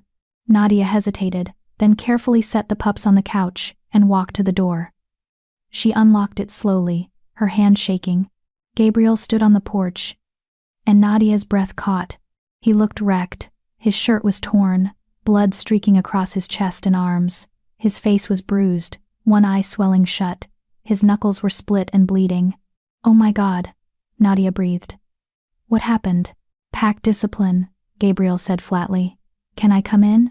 Nadia stepped aside, and Gabriel walked into the cabin, moving stiffly. He collapsed onto the couch, careful not to disturb the pups. Cody and Rex immediately crawled to him, whining and licking his face. "I'm okay, little warriors," Gabriel murmured, stroking their heads. "Uncle's fine." But he wasn't fine. Nadia could see that clearly. "Let me get the first aid kit," she said, already moving toward the bathroom. "I'll heal," Gabriel protested. "Shifters heal fast." "Not fast enough," Nadia said firmly. She returned with antiseptic, bandages, and clean cloths. "Shirt off." Gabriel raised an eyebrow. "Excuse me? Your shirt. Off. Now." Nadia's tone left no room for argument. "I need to see how bad the damage is." Gabriel sighed but complied, pulling the tattered shirt over his head and tossing it aside. Nadia froze. His chest was a map of scars, some old and faded, others recent and still healing. Claw marks, bite wounds, what looked like bullet scars, evidence of a lifetime of violence. "Jesus," Nadia whispered. "Comes with the territory," Gabriel said, watching her reaction carefully. "Being alpha means being the first into every fight and the last to retreat. My body is a testament to every battle I've won. And the ones you've lost?" Gabriel's expression darkened. "Those scars are internal." Nadia wet a cloth and began cleaning the blood from his chest, working carefully around the fresh wounds. Gabriel hissed when she touched a particularly deep gash across his ribs. "Sorry," Nadia murmured. "It's fine. Just be quick." Nadia worked in silence, her fingers gentle but efficient. She could feel Gabriel's eyes on her, tracking her every movement. "You defended me tonight," she said quietly. "Against your own pack." "I defended my decision," Gabriel corrected. "There's a difference." "Is there?" Nadia looked up at him. "Rodolfo said you were going soft. That you'd changed. Rodolfo says a lot of things. Is he right?" Gabriel was quiet for a long moment. "Maybe. I don't know anymore." He gestured to the pups, who had fallen asleep curled against his side. Tyler was always the soft one. The one who believed in second chances, in mercy, in finding another way. I was the hard one. The one who made the difficult decisions without hesitation. And now I look at these pups, and I see my brother in them. I see the man who believed I could be better than the monster our father raised me to be. Gabriel's voice cracked. "Tyler died believing I was worth saving. How can I honor that if I keep making the same brutal choices?" Nadia's chest tightened. She set down the cloth and met Gabriel's gaze. "You're not a monster. I've done monstrous things. So have a lot of people," Nadia said. "That doesn't mean you can't change. That doesn't mean you're defined by your worst moments." Gabriel reached out and caught her wrist, his grip gentle but firm. "You keep saying things like that. Why? Why do you keep trying to see good in me when you know what I am? What I've done?" Nadia looked down at his hand on her wrist, at the way his thumb brushed against her pulse point. "Because I see how you are with your nephews. Because I see the way you're trying to protect me even though it's costing you everything. Because..." She hesitated, then forced herself to continue. "Because I think you're as trapped as I am. Trapped by expectations, by grief, by the roles we're supposed to play. And maybe, just maybe, we can help each other break free." Gabriel's eyes blazed gold. "Nadia, I'm not asking for anything," Nadia interrupted. "I'm just saying. You don't have to carry everything alone. You don't have to be the alpha every second of every day. Here, in this cabin, with me and the pups, you can just be Gabriel." Gabriel stared at her like she'd offered him something precious and impossible. Then, slowly, he pulled her closer until she was standing between his knees. "You're dangerous," he said again, his voice rough. "You make me want things I swore I'd never want. Things that could destroy everything I've built." "Like what?" Nadia's heart was racing, her skin burning where his hand still held her wrist. Gabriel's free hand came up to cup her face, his thumb tracing her cheekbone. "Like this." And then he kissed her. It was nothing like Nadia expected. It wasn't rough or demanding. It was soft, almost tentative, like Gabriel was terrified he'd break her. His lips moved against hers with a gentleness that made her knees weak. Nadia's hands came up to rest on his shoulders, feeling the warmth of his skin, the tension in his muscles. She kissed him back, pouring every complicated emotion she'd been feeling into that single moment: grief and anger and fear and something that felt dangerously close to hope. When they finally broke apart, both breathing hard, Gabriel rested his forehead against hers. "This is a mistake," he whispered. "Probably," Nadia agreed. "We can't do this." "I know. I'm going to get you killed." "Maybe." Gabriel laughed, a broken sound. "You're insane." "So are you." He kissed her again, longer this time, deeper. And Nadia let herself sink into it, let herself forget for just a moment that they were standing on opposite sides of an impossible divide. When they finally pulled apart, the pups were awake, watching them with curious eyes. Gabriel smiled, a real smile, soft and genuine. "Looks like we have an audience." Nadia blushed. "They won't tell anyone." "Let's hope not." Gabriel stood, wincing slightly. "I should go. The pack will notice if I'm gone too long." "Will they challenge you again?" "Probably." Gabriel pulled his ruined shirt back on. "But I'll handle it. I always do." Nadia walked him to the door. Before he left, Gabriel turned back to her. "Thank you," he said quietly. "For everything, for the pups, for tonight, he gestured vaguely, "for seeing me." "Thank you for trusting me," Nadia replied. Gabriel's expression softened. Then he leaned down and pressed a kiss to her forehead, tender and protective, and full of promises neither of them could keep. "Lock the door behind me," he said. "And Nadia?" "Yes? If anyone from the pack comes here, anyone except me, or the supply wolf, you run. You take the pups, and you run as fast as you can. Understood?" Nadia's stomach dropped. "Gabriel, what?" "Promise me." "I promise." Gabriel nodded, then disappeared into the darkness. Nadia locked the door and leaned against it, her heart pounding. What had she just done? What had they just done? The pups whined from the couch, and Nadia forced herself to move. She returned to them, curling up with their warm bodies pressed against her. "Your uncle is going to be the death of me," she whispered. Cody licked her hand, and Nadia smiled despite everything. Outside, hidden in the shadows, Gabriel watched the cabin for a long moment. His wolf was howling inside his mind, demanding he go back, claim her, protect her. But he couldn't, not yet. Not while the pack was fractured and rebellious. Not while Rodolfo was watching his every move, waiting for him to make a mistake big enough to justify a challenge. Gabriel turned and ran into the forest, letting his wolf take over, letting the transformation consume him. He had work to do, enemies to hunt, a pack to control, and now, impossibly, a human woman to protect. A woman who might just be worth dying for. Chapter 6. Blood at the door. The 8th day began with blood on the porch. Nadia woke to Cody's frantic barking, a sound she'd never heard from him before. She bolted upright, her heart hammering, and rushed to the window. A deer carcass lay on the porch steps, throat torn out, blood still pooling on the wood, and scratched into the door in deep, deliberate gouges were 3 words. "Human. Go. Home." Nadia's hands shook as she grabbed the phone Gabriel had given her. She dialed his number, her breath coming in short, panicked gasps. He answered on the first ring. "What's wrong?" Nadia's voice cracked. "Someone left a dead deer on my porch. And a message. It says human go home." The silence on the other end was terrifying. "Gabriel? Lock the doors. Don't go outside. I'm coming." His voice was pure alpha command, cold and lethal. "And Nadia? If anyone approaches the cabin before I get there, you shift the pups into the bathroom, and you use that knife I know you keep under your pillow. Aim for the throat or the heart. Nothing else will stop a shifter." The line went dead. Nadia's entire body went cold. She scooped up both pups' wrecks, struggling and whining, Cody still barking, and carried them to the bathroom.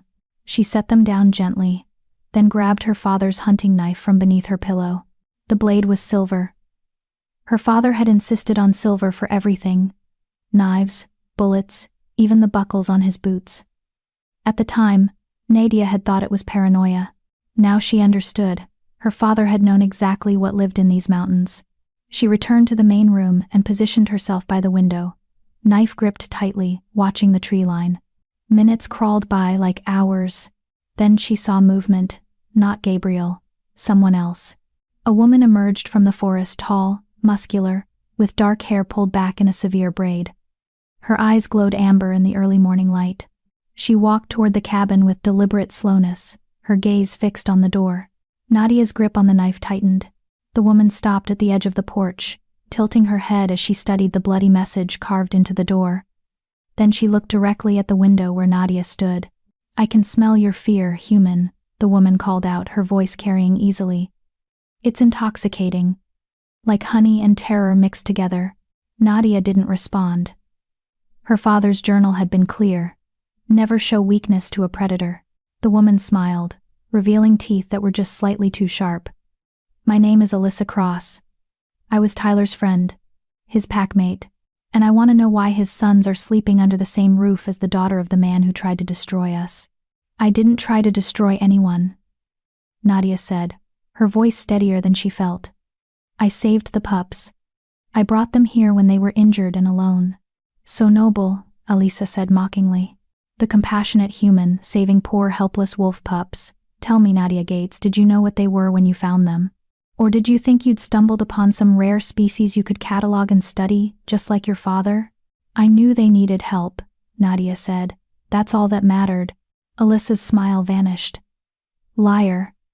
You knew exactly what they were. You've been studying us for 2 years, setting up cameras, collecting samples, following the same obsessive path your father walked. You're just like him, playing the innocent scientist while documenting everything, waiting for the perfect moment to expose us. That's not true, isn't it?" Alyssa took a step closer to the cabin. "Gabriel thinks you're different. He thinks you can be trusted. But I know humans. I've watched them destroy everything they touch for centuries. You're all the same, curious, ambitious, and ultimately selfish." "Stay back," Nadia warned, raising the knife so Alyssa could see it through the window. Alyssa laughed. "A knife? You think a little blade will stop me, human? I've been alive for 300 years. I've survived wars, plagues, and hunters far more skilled than you. You're nothing but—" She stopped mid-sentence, her head snapping to the side. A growl rumbled deep in her chest. "He's here," she whispered. "Your precious alpha." Gabriel exploded from the tree line in full wolf form, a massive gray and black beast that dwarfed even the largest natural wolf. He was enormous, easily 500 pounds of pure muscle and fury. His eyes blazed gold as he placed himself between Alyssa and the cabin. The snarl that erupted from his throat was unlike anything Nadia had ever heard. It was rage-given sound, a promise of violence so absolute that even through the cabin walls, it made her knees weak. Alyssa shifted immediately, not to attack, but to submit. She dropped to all fours, her wolf form smaller, slimmer, her head lowered in deference. But Gabriel wasn't backing down. He advanced on her, teeth bared, and Nadia realized with horror that he was going to kill her. "Gabriel, stop." Nadia threw open the cabin door, the knife still in her hand. "Don't kill her." Gabriel's head whipped around, his golden eyes locking onto her. The fury in them was inhuman, feral, barely controlled. "She's not worth it," Nadia said, forcing herself to stay calm. "She's scared, and she's angry, and she loved Tyler. I understand that. But killing her won't bring him back." Alyssa shifted back to human form, naked and trembling. "You should let him kill me," she said bitterly. "Because I don't know how to live in a world where Tyler is dead, and his children are being raised by a human." Gabriel shifted too, his transformation swift and fluid. He stood before them fully human, completely naked, his body still radiating barely contained violence. "Get dressed," he snarled at Alyssa, "and get off this property before I change my mind about letting you live." Alyssa's clothes, a pile of fabric near the tree line, flew toward her, and she dressed quickly. But before she left, she looked at Nadia with something that might have been desperation. "He was my best friend," Alyssa whispered. "Tyler was. He was the only person in the pack who treated me like I mattered. And now he's gone, and you're here, and I don't know how to—" Her voice broke. Nadia felt her anger soften. This woman wasn't a monster. She was grieving. "I'm sorry," Nadia said quietly. "I'm sorry for your loss. I'm sorry that I can't bring him back. But his sons are safe here, Alyssa. I promise you that. I won't let anything happen to them." Alyssa stared at her for a long moment, then she nodded once, and disappeared into the forest. Gabriel stood motionless, his chest heaving, his hands clenched into fists. Nadia could see the effort it took for him to maintain control, to not chase after Alyssa and finish what he'd started. "Gabriel," Nadia said softly, "come inside." He didn't move. "Please." Finally, slowly, Gabriel turned to face her. The look in his eyes made Nadia's breath catch. It was pain and rage and exhaustion all tangled together. "You shouldn't have stopped me," he said hoarsely. "She threatened you. She came here to scare you, possibly to hurt you. That's unforgivable." "She came here because she's hurting," Nadia countered. "And she doesn't know how to process that grief. Killing her wouldn't have solved anything." Gabriel's jaw tightened. "You don't understand pack law. She challenged my authority by approaching you without permission. The punishment for that is death. Then your pack law is barbaric." The words hung in the air between them, sharp and unforgiving. Gabriel's eyes flashed gold. "Careful, Nadia." "Why? Because I'm supposed to pretend that your way of doing things is reasonable? That killing someone for being hurt and angry makes sense?" Nadia shook her head. "I won't do that. I can't." "Then you don't belong in this world," Gabriel said coldly. The words hit Nadia like a physical blow. She stepped back, her hand tightening on the knife still clutched in her grip. "Maybe I don't," she said quietly. "Maybe I'm too human, too soft, too weak to survive in a world where grief is answered with violence. But those pups in there," she pointed toward the cabin, "they're not going to grow up thinking that death is the only solution to every problem, not if I have anything to say about it." Gabriel stared at her, something unreadable flickering across his face. Then he turned and walked toward the forest. "Where are you going?" Nadia called after him. "To deal with the pack," Gabriel said without turning around. "Alyssa won't be the last one to test you. I need to make it clear that anyone who comes near this cabin dies. No exceptions." "Gabriel, I can't be what you want me to be, Nadia." Gabriel spun around, and for the first time, Nadia saw the full weight of everything he carried. "I can't be soft. I can't show mercy. I can't let my pack think for even a second that I'm weak, because the moment I do, they'll tear me apart and replace me with someone worse. Someone who will kill you without hesitation." "So you'll kill for me instead?" Nadia's voice shook. "You'll become a monster to protect me from other monsters, if that's what it takes. And what happens when you've killed everyone who disagrees with you? When the only people left are the ones too terrified to speak? Is that the pack Tyler wanted his sons to grow up in?" Gabriel flinched like she'd struck him. "Tyler believed in you," Nadia continued, her voice softer now. "He believed you could be better, but you're so busy trying to control everything through fear that you can't see there might be another way." "There is no other way," Gabriel said, but there was doubt in his voice now. "Yes, there is." Nadia walked down the porch steps, closing the distance between them. She stopped just out of reach. The knife lowered but not sheathed. "You show them strength without cruelty. You lead without terrorizing. You prove that mercy isn't weakness, it's the hardest choice of all." Gabriel's expression cracked. "And if I fail? If the pack revolts? If someone challenges me and wins?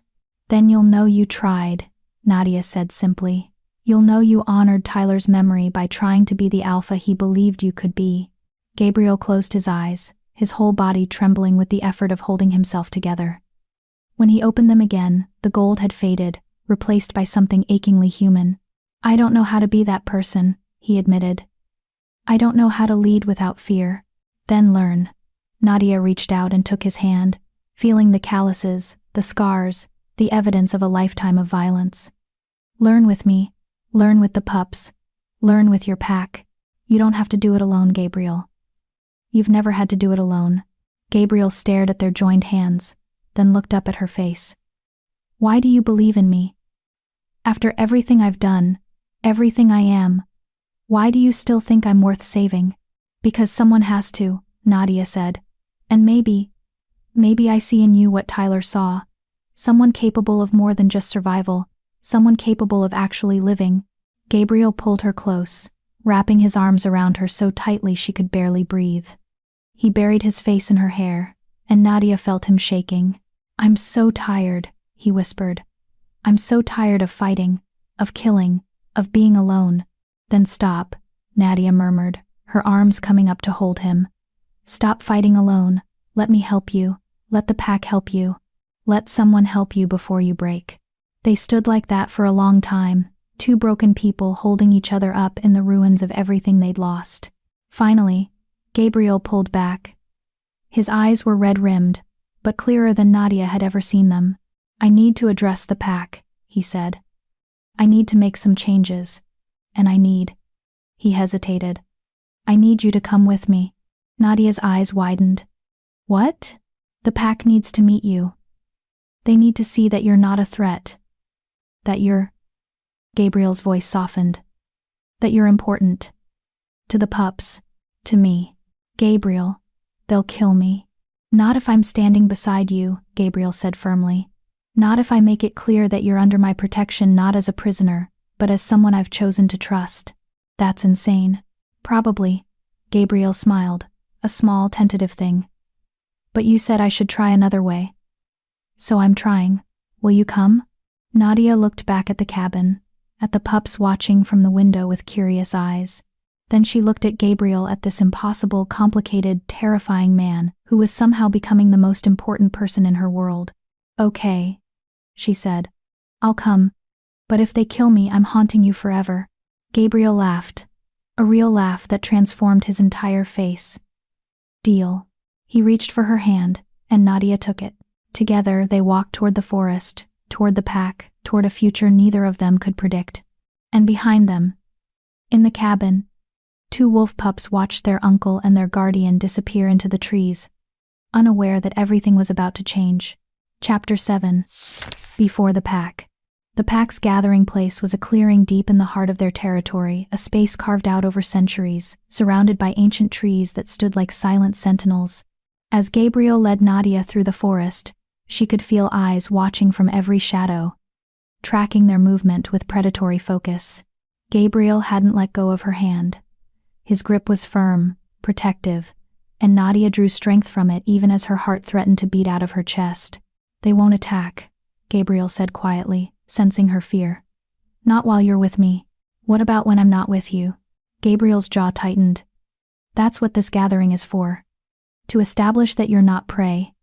You're pack adjacent." "Pack adjacent?" Nadia's voice pitched higher. "That's not a real thing." "It is now." They emerged into the clearing, and Nadia's breath caught. At least 40 wolves surrounded them, some in human form, others as wolves, all watching with glowing eyes. The tension in the air was suffocating, a living thing that pressed against Nadia's chest and made it hard to breathe. At the center of the clearing stood Rodolfo, his expression dark and unreadable. Beside him was Alyssa, her head bowed in submission. And scattered throughout the crowd were faces Nadia didn't recognize, young and old, male and female, all united in their suspicion and hostility. Gabriel stepped forward, pulling Nadia with him until they stood at the center of the clearing. He raised his free hand, and immediately the murmuring stopped, every eye fixed on their alpha. "I've called you here because there's been confusion," Gabriel said, his voice carrying easily through the space. "Confusion about my decisions, confusion about the human in our territory, confusion about whether I'm still fit to lead." Several wolves shifted uncomfortably. Rodolfo's expression didn't change. "So let me be clear," Gabriel continued. "I am your alpha. I have led this pack through wars, famines, and human expansion. I have kept you safe, kept you hidden, kept you alive, and I don't intend to stop now." "Then why is she here?" Alyssa spoke up, her voice trembling but defiant. "Why is the daughter of our enemy standing in our sacred space?" Gabriel's eyes flashed gold. "Because she saved Tyler's sons. Because when my brother died and I failed to protect his children, Nadia found them injured and alone. She didn't run. She didn't call authorities. She brought them to safety, treated their wounds, and kept them alive." "For what purpose?" Rodolfo stepped forward, his voice sharp. "What does she gain from this, Gabriel? Humans don't do anything without expecting something in return." "I don't want anything," Nadia said before Gabriel could respond.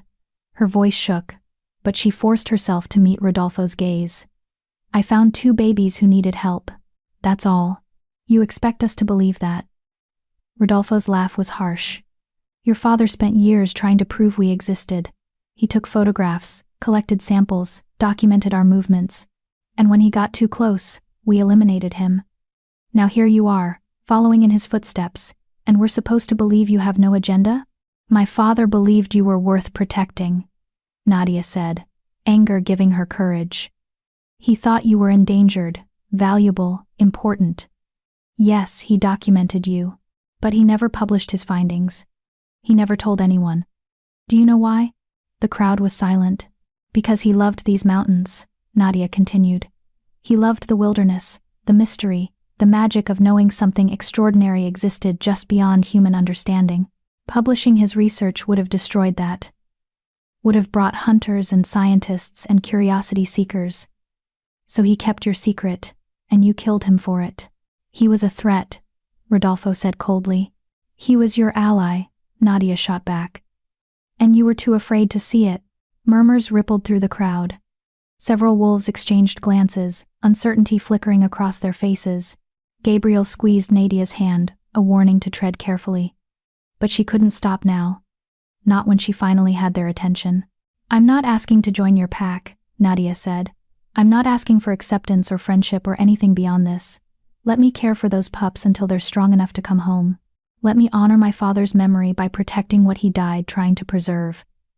And when it's done, I'll walk away. You'll never see me again. And we're supposed to trust that? Alyssa's voice was bitter. We're supposed to believe you'll just leave? Yes. Why should we? Nadia met Alyssa's eyes. Because I know what it's like to lose someone you love. I know what it's like to have that grief consume you, to make you angry and desperate, and willing to lash out at anyone who reminds you of what you've lost. She paused. You love Tyler. I understand that. But killing me won't bring him back. And it won't protect his sons. All it will do is prove that your pack is exactly what my father feared: beautiful, powerful, and doomed. The silence that followed was absolute. Then, slowly, a figure stepped forward from the crowd. It was an older woman, her hair silver white, her face lined with age.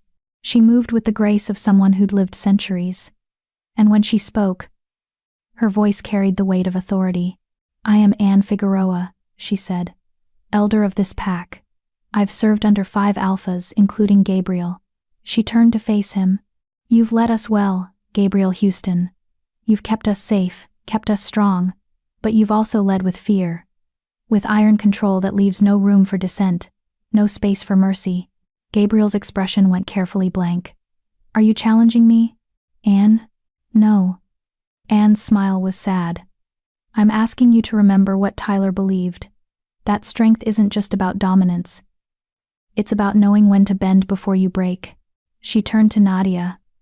This human has shown courage today. She's stood before 40 predators and spoken truth that none of us wanted to hear. That takes strength. That takes character. Anne looked back at Gabriel. If you believe she can be trusted, then I support your decision. Another figure stepped forward, a young man with bright red hair and freckles. I'm Freddie Garza.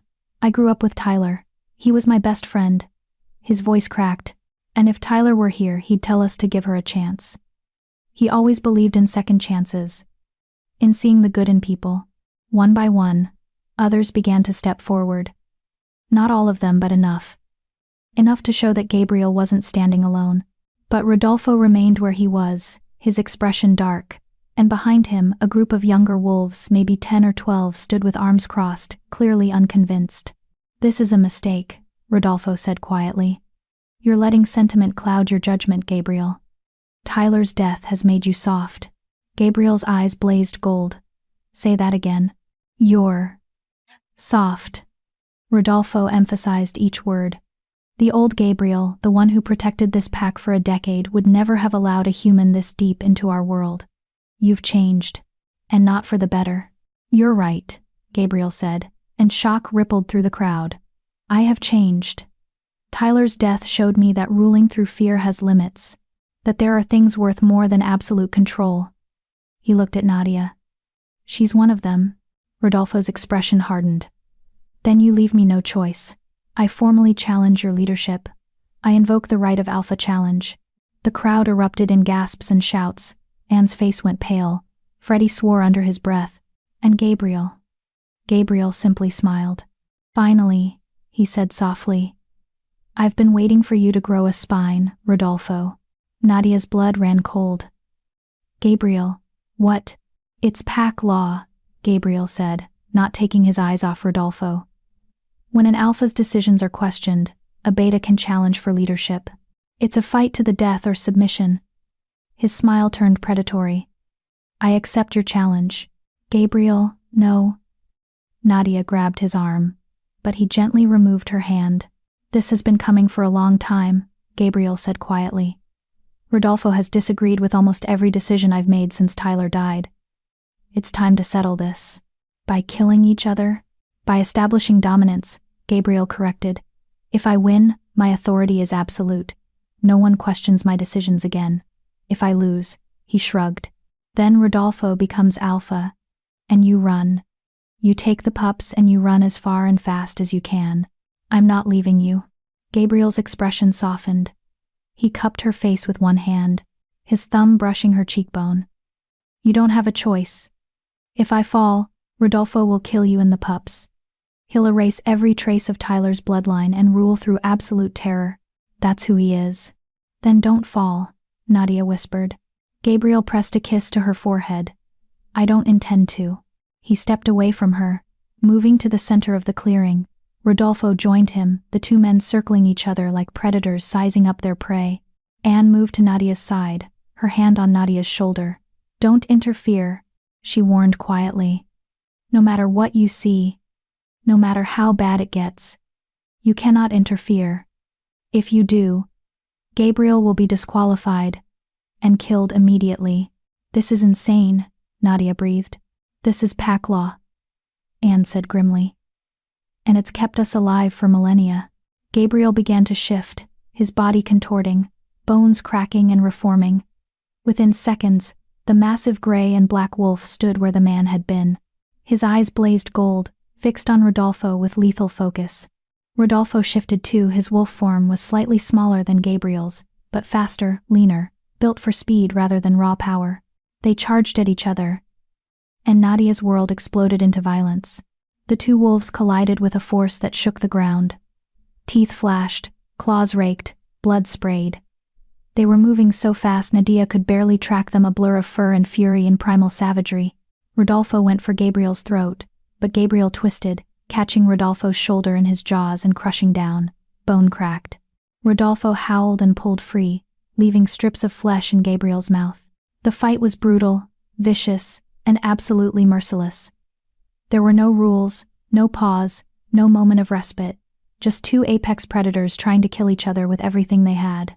Nadia couldn't breathe, couldn't think. She could only watch in horror as her Gabriel became something else. Something wild and terrible and beautiful in its savagery. Rodolfo was good, fast. He landed blow after blow, opening gashes across Gabriel's ribs, his shoulders, his face. But Gabriel was stronger. Each time Rodolfo scored a hit, Gabriel answered with something worse. A bite that tore muscle. A slash that opened veins. The clearing fell silent except for the sounds of the fight: snarls, growls, the wet sound of flesh tearing. And then Gabriel made his move. He feinted left. And when Rodolfo followed, Gabriel spun and clamped his jaws around Rodolfo's throat. Not to kill, not yet. But to hold, to demonstrate dominance. Rodolfo struggled, his claws raking Gabriel's sides desperately. But Gabriel's grip didn't loosen, didn't waver. Slowly Rodolfo's struggles weakened. His body went slack, submissive. Gabriel held him there for another 10 seconds, long enough to make his point clear, then released him. Rodolfo collapsed to the ground, gasping, blood pooling beneath him. He shifted back to human form, naked and broken. Gabriel shifted too, standing over his beta with blood dripping from his wounds. Submit, he commanded, his voice alpha power incarnate. I submit, Rodolfo gasped. You are alpha. Your word is law. Gabriel stared down at him for a long moment. Then he offered his hand. Rodolfo stared at the outstretched hand in shock. What? Take it, Gabriel said. You fought with honor. You challenged because you believed it was right. That takes courage. Now take my hand, heal your wounds, and serve as my beta. Because I need someone who's not afraid to tell me when I'm wrong." Tears welled in Rodolfo's eyes. Slowly, he reached up and grasped Gabriel's hand. Gabriel pulled him to his feet, then turned to face the pack. "Is there anyone else who questions my authority? Anyone else who thinks I'm unfit to lead?" Silence. "Then hear me now," Gabriel said, his voice carrying to every corner of the clearing. "Nadia Gates is under my protection. She is pack adjacent, and anyone who harms her answers to me. She will care for Tyler's sons until they're ready to join us. And when that time comes, we will honor her service. Not with death, not with exile, but with gratitude." He paused. "That is my command as your alpha. Does anyone challenge it?" No one spoke. Gabriel's gaze swept across the crowd, then landed on Nadia. The fury in his eyes softened to something else, something that made Nadia's breath catch. "She is mine," Gabriel said simply, "and I am hers. That is the bond I choose, the future I claim." His eyes blazed gold. "Does anyone deny me this?" The weight of those words crashed over Nadia like a tidal wave. Mine. Hers. Bond. He wasn't just protecting her. He was claiming her. In front of his entire pack. Anne gasped softly beside her. "Gabriel, do you understand what you're saying?" "I understand perfectly," Gabriel said, never breaking eye contact with Nadia. "I'm saying that Nadia Gates is my mate. My chosen. And anyone who touches her dies." The clearing erupted into chaos. Chapter 8. Marked by the moon. Nadia couldn't move. Couldn't breathe. Couldn't process what had just happened. Mate. Chosen. Mine. The words echoed in her mind, drowning out the chaos erupting around her. Wolves were shouting, arguing, some in support, others in outrage. But all Nadia could see was Gabriel, standing bloodied and magnificent in the center of the clearing, his golden eyes locked on hers with an intensity that burned. Anne's hand tightened on Nadia's shoulder. "You need to respond," she whispered urgently. "If you don't accept his claim, he'll be humiliated before the entire pack. His authority will be compromised." "Accept?" Nadia's voice came out strangled. What am I supposed to?" "Walk to him," Anne said. "Stand beside him. That's all you need to do. The rest will follow." Nadia's legs felt like lead. Every instinct screamed at her to run, to reject this impossible situation. She was human. He was a shifter, an alpha, a man who'd killed her father, but he was also the man who'd defended her before his pack, who'd fought for the right to protect her, who'd looked at her like she was worth dying for. Slowly, Nadia stepped forward. The crowd parted before her, wolves moving aside to create a clear path. Some watched with curiosity, others with hostility. But all of them watched, waiting to see what the human would do. Nadia walked through them all, her chin raised, her heart hammering against her ribs. When she reached Gabriel, he was still bleeding from a dozen wounds, his chest heaving, his entire body vibrating with barely controlled energy. "You didn't have to do this," Nadia said quietly for his ears alone. "Yes, I did," Gabriel replied. His hand came up to cup her face, heedless of the blood covering his skin. "I'm done pretending that what I feel for you is temporary. Done telling myself I can walk away when this is over." His thumb brushed across her cheekbone. "You've gotten under my skin, Nadia Gates. Into my head. Into my—" He stopped, his jaw tightening. "Heart?" Nadia finished softly. Gabriel's expression cracked. "I'm trying not to use that word. It makes me weak. It makes you human. I'm not human." "No," Nadia agreed, reaching up to cover his hand with hers. "But you're not just a monster either. You're something in between. Something complicated and terrifying and—" She swallowed hard. "Something I can't walk away from either." Gabriel's eyes blazed brighter. "Are you accepting my claim?" "I don't even know what that means." "It means you're mine," Gabriel said roughly. "It means I protect you, provide for you, kill anyone who threatens you. It means when I look at you, my wolf recognizes you as ours. It means," he stopped, seeming to struggle with the words. "It means I'm choosing you over pack law, over tradition, over everything I've been taught about keeping humans at a distance." "Why?" Nadia whispered. Why me? Because you see me, Gabriel said simply. Not the alpha, not the killer, not the monster. You see Gabriel, the man who's tired of being alone, the man who wants to be better than his father, better than his past. The man who looks at you and thinks maybe, just maybe, there's still hope for something good in this brutal world. Tears burned Nadia's eyes. This is insane. Completely. Your pack will never fully accept me. Some won't, Gabriel agreed. But enough will. And the ones who don't will learn to keep their mouths shut or find a new pack. You'd exile your own people for me? Gabriel's expression hardened. I'd do far worse than that. Nadia believed him. She could see it in his eyes, the absolute certainty that he would burn down everything he'd built if it meant keeping her safe. It should have terrified her. Instead, it made her feel something she hadn't felt in years. Wanted. Not as a disappointment. Not as the plain daughter. Not as the girl who'd never measure up to perfect Sophie. As herself. Just Nadia. Broken and brave and worthy of being chosen. Okay, she said.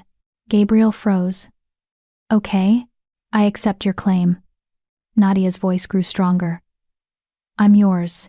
You're mine.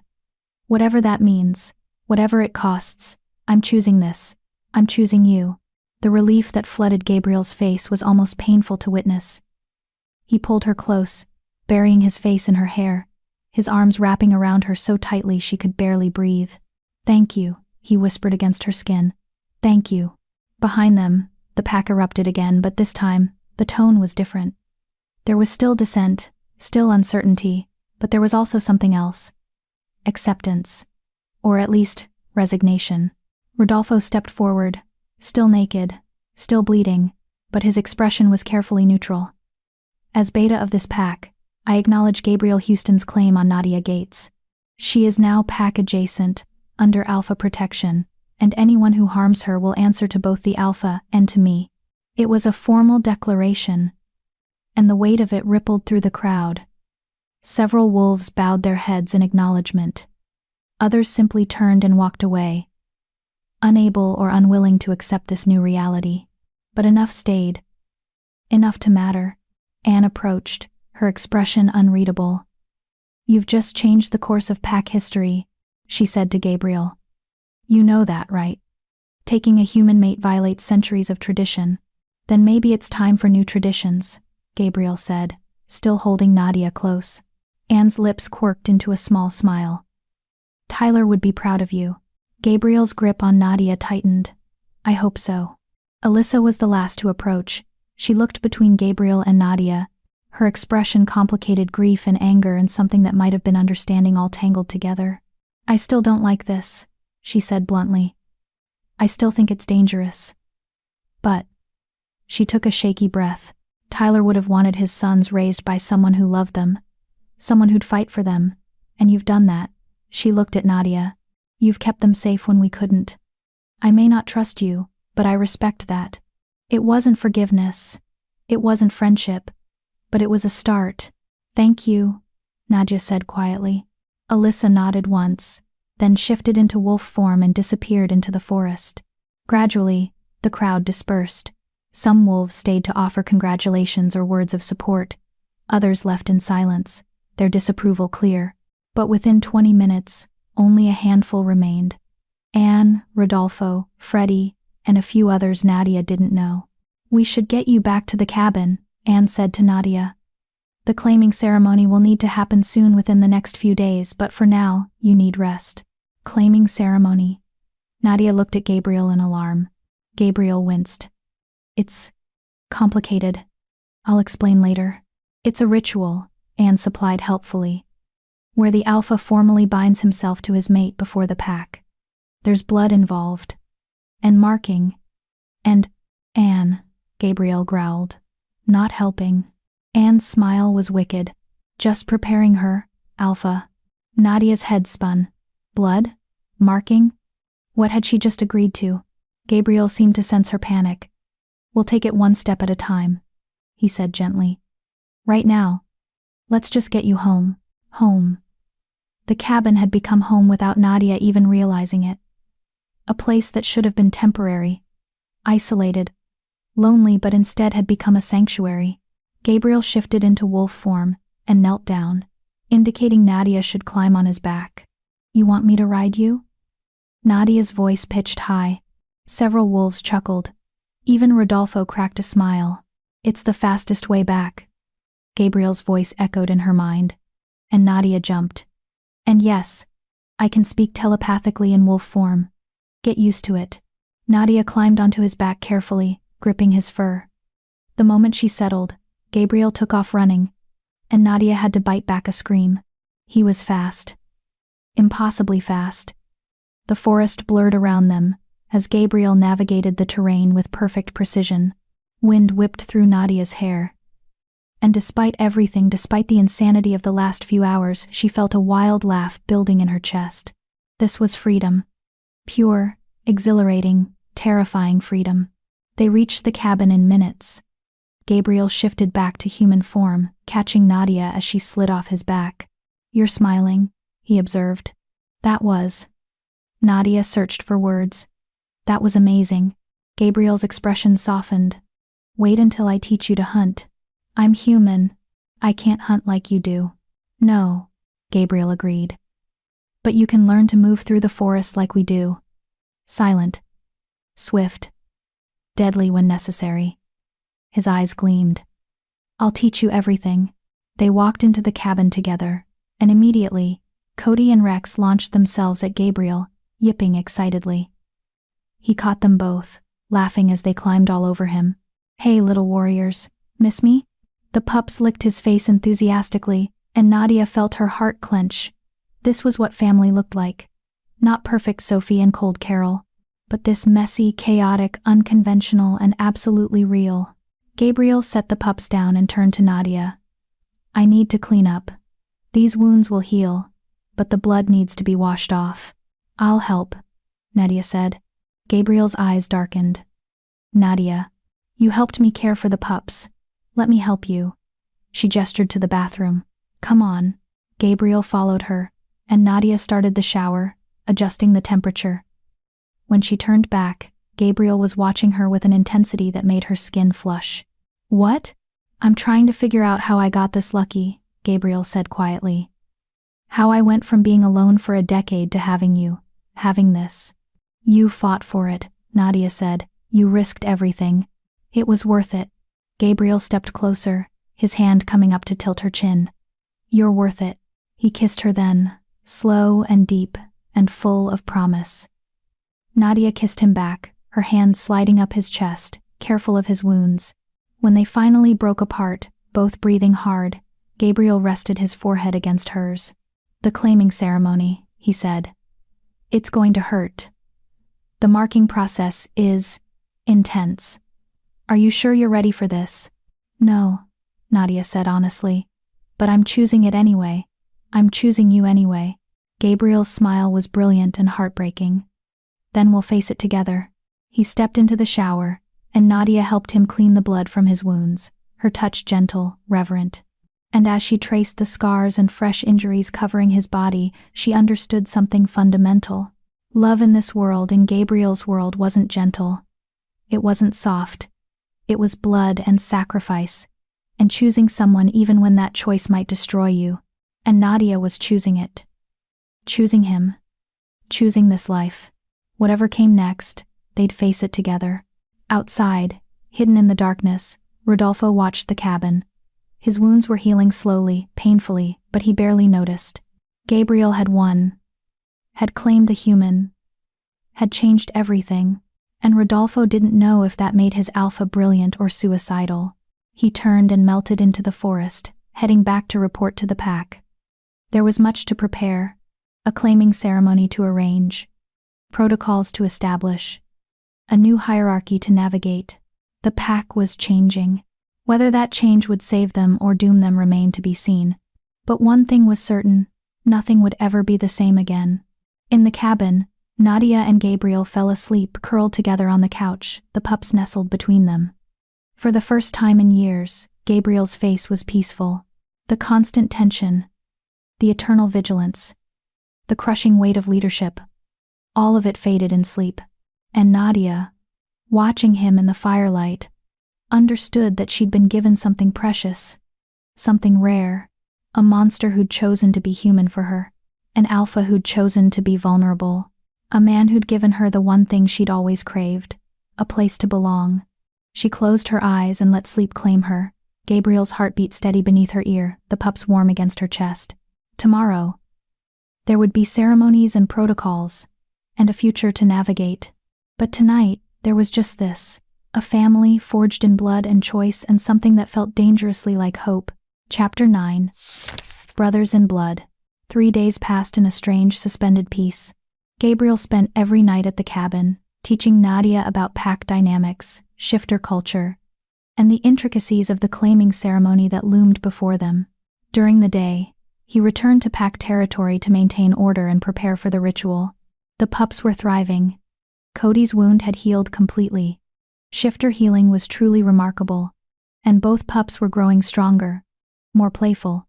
They'd begun to show early signs of their human sides, attempting to stand on hind legs, making sounds that were almost words, watching Nadia and Gabriel with an intelligence that went beyond animal instinct.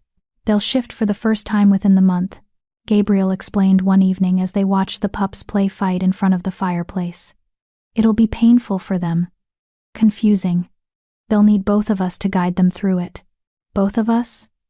Nadia glanced at him. "You mean you're planning to stay? Even after they're strong enough to return to the pack?" Gabriel's expression was unreadable. "Where else would I be? Leading your pack, being alpha. I can do both." Gabriel's hand found hers, his fingers interlacing with hers. "The claiming ceremony makes you my mate, Nadia. That means we share everything: territory, responsibility, life. Where I go, you go. What's mine becomes yours." Nadia's pulse quickened. "Even your pack? Especially my pack?" Gabriel's eyes blazed gold in the firelight. "After the ceremony, you'll be Luna, second only to me in authority. What you say carries the weight of law." "That's insane," Nadia breathed. "I don't know anything about leading wolves." "You know about compassion, about mercy, about seeing people, seeing us as more than just beasts." Gabriel squeezed her hand. "That's what Tyler believed in. That's what this pack needs. Not another warrior. A healer. A bridge between what we are and what we could be." The weight of it pressed down on Nadia's chest. "What if I fail? What if I make a mistake that gets someone killed?" "Then we deal with it together," Gabriel said simply. "But I trust you, Nadia, and trust is something I don't give lightly." A howl split the night close. Urgent. Filled with warning. Gabriel was on his feet instantly, his body tensed for violence. "That's the perimeter alarm. Someone's crossed into our territory. Rogues?" Nadia stood, instinctively moving to place herself between the pups and the door. "I don't know." Gabriel was already shifting, his body contorting into his massive wolf form. "Stay inside, lock the door, don't open it for anyone but me." He was gone before Nadia could respond, disappearing into the darkness. Nadia scooped up both pups, carrying them to the bathroom, the most defensible room in the cabin. She grabbed her silver knife and Gabriel's phone, then barricaded herself inside, her heart hammering. The howling intensified. Not just one voice now, but many. A chorus of rage and challenge that made Nadia's blood run cold. Minutes crawled by like hours. Nadia sat on the bathroom floor. The pups pressed against her chest, and listened to the sounds of battle echoing through the forest. Snarls. Growls. The snap of teeth meeting flesh. Gabriel's phone buzzed. A text from an unknown number. "Tell Gabriel his brother sends his regards. Nelson." Nadia's blood turned to ice. Brother? Gabriel had never mentioned another brother. The phone buzzed again. Another text. "The pups belong with family. Real family. Not some human pretender playing mother." And then, "We're coming for them." Nadia's hands shook as she typed a response to Gabriel's number. "Someone named Nelson is texting threats. Says he's your brother. Says he's coming for the pups." The reply was immediate. "Get out. Take the pups and run. Nelson is Tyler's twin. He was exiled 5 years ago for trying to overthrow me. If he's back, he's here to finish what he started. Go now." Nadia didn't hesitate. She shoved the phone in her pocket, grabbed the pups, and threw open the bathroom door. The main cabin was empty, silent, too silent. She ran for the back door, the one that led directly into the densest part of the forest, and yanked it open. A man stood on the threshold. He looked almost exactly like the photographs Nadia had seen of Tyler. Same dark hair, same sharp features, same build. But his eyes were different. Cold, calculating, empty of the warmth that Gabriel said his brother had possessed. "Hello, Nadia," Nelson Parsons said, his voice smooth as silk. "I've heard so much about you." Nadia stepped back, clutching the pups tighter. "Stay away from us." Nelson smiled, revealing teeth that were just slightly too sharp. "I'm not here to hurt you. I'm here to collect what's mine. My brother's sons. My nephews. They're under Gabriel's protection." "Gabriel killed my twin," Nelson said, and there was venom in his voice now. "Oh, he didn't do it directly, but his orders got Tyler killed. His arrogance, his refusal to adapt. Tyler died because Gabriel was too proud to ask for help, too stubborn to retreat when the rogues attacked. He took a step forward. So I'm taking what Gabriel loves most. First the pups, then you. And finally, his pack." "You're insane." "I'm justified," Nelson corrected. "Gabriel exiled me because I challenged his leadership, because I told him he was becoming a tyrant. And what happened? Tyler died. Alfreda died. The pack lost its heart because Gabriel was too busy playing God to actually lead." Nadia's mind raced. She couldn't outrun a shifter, couldn't fight him. Her only option was to stall, to buy time for Gabriel to arrive. "If you loved Tyler," Nadia said carefully, "then you should want what's best for his sons. Taking them from the only stability they've known isn't what's best." "Stability?" Nelson laughed. "You mean being raised by a human who's playing house with the alpha? That's not stability. That's a fantasy. And fantasies always end in blood." "Then why are you here?" Nadia challenged. "If you really believe that, why not just kill me and take them?"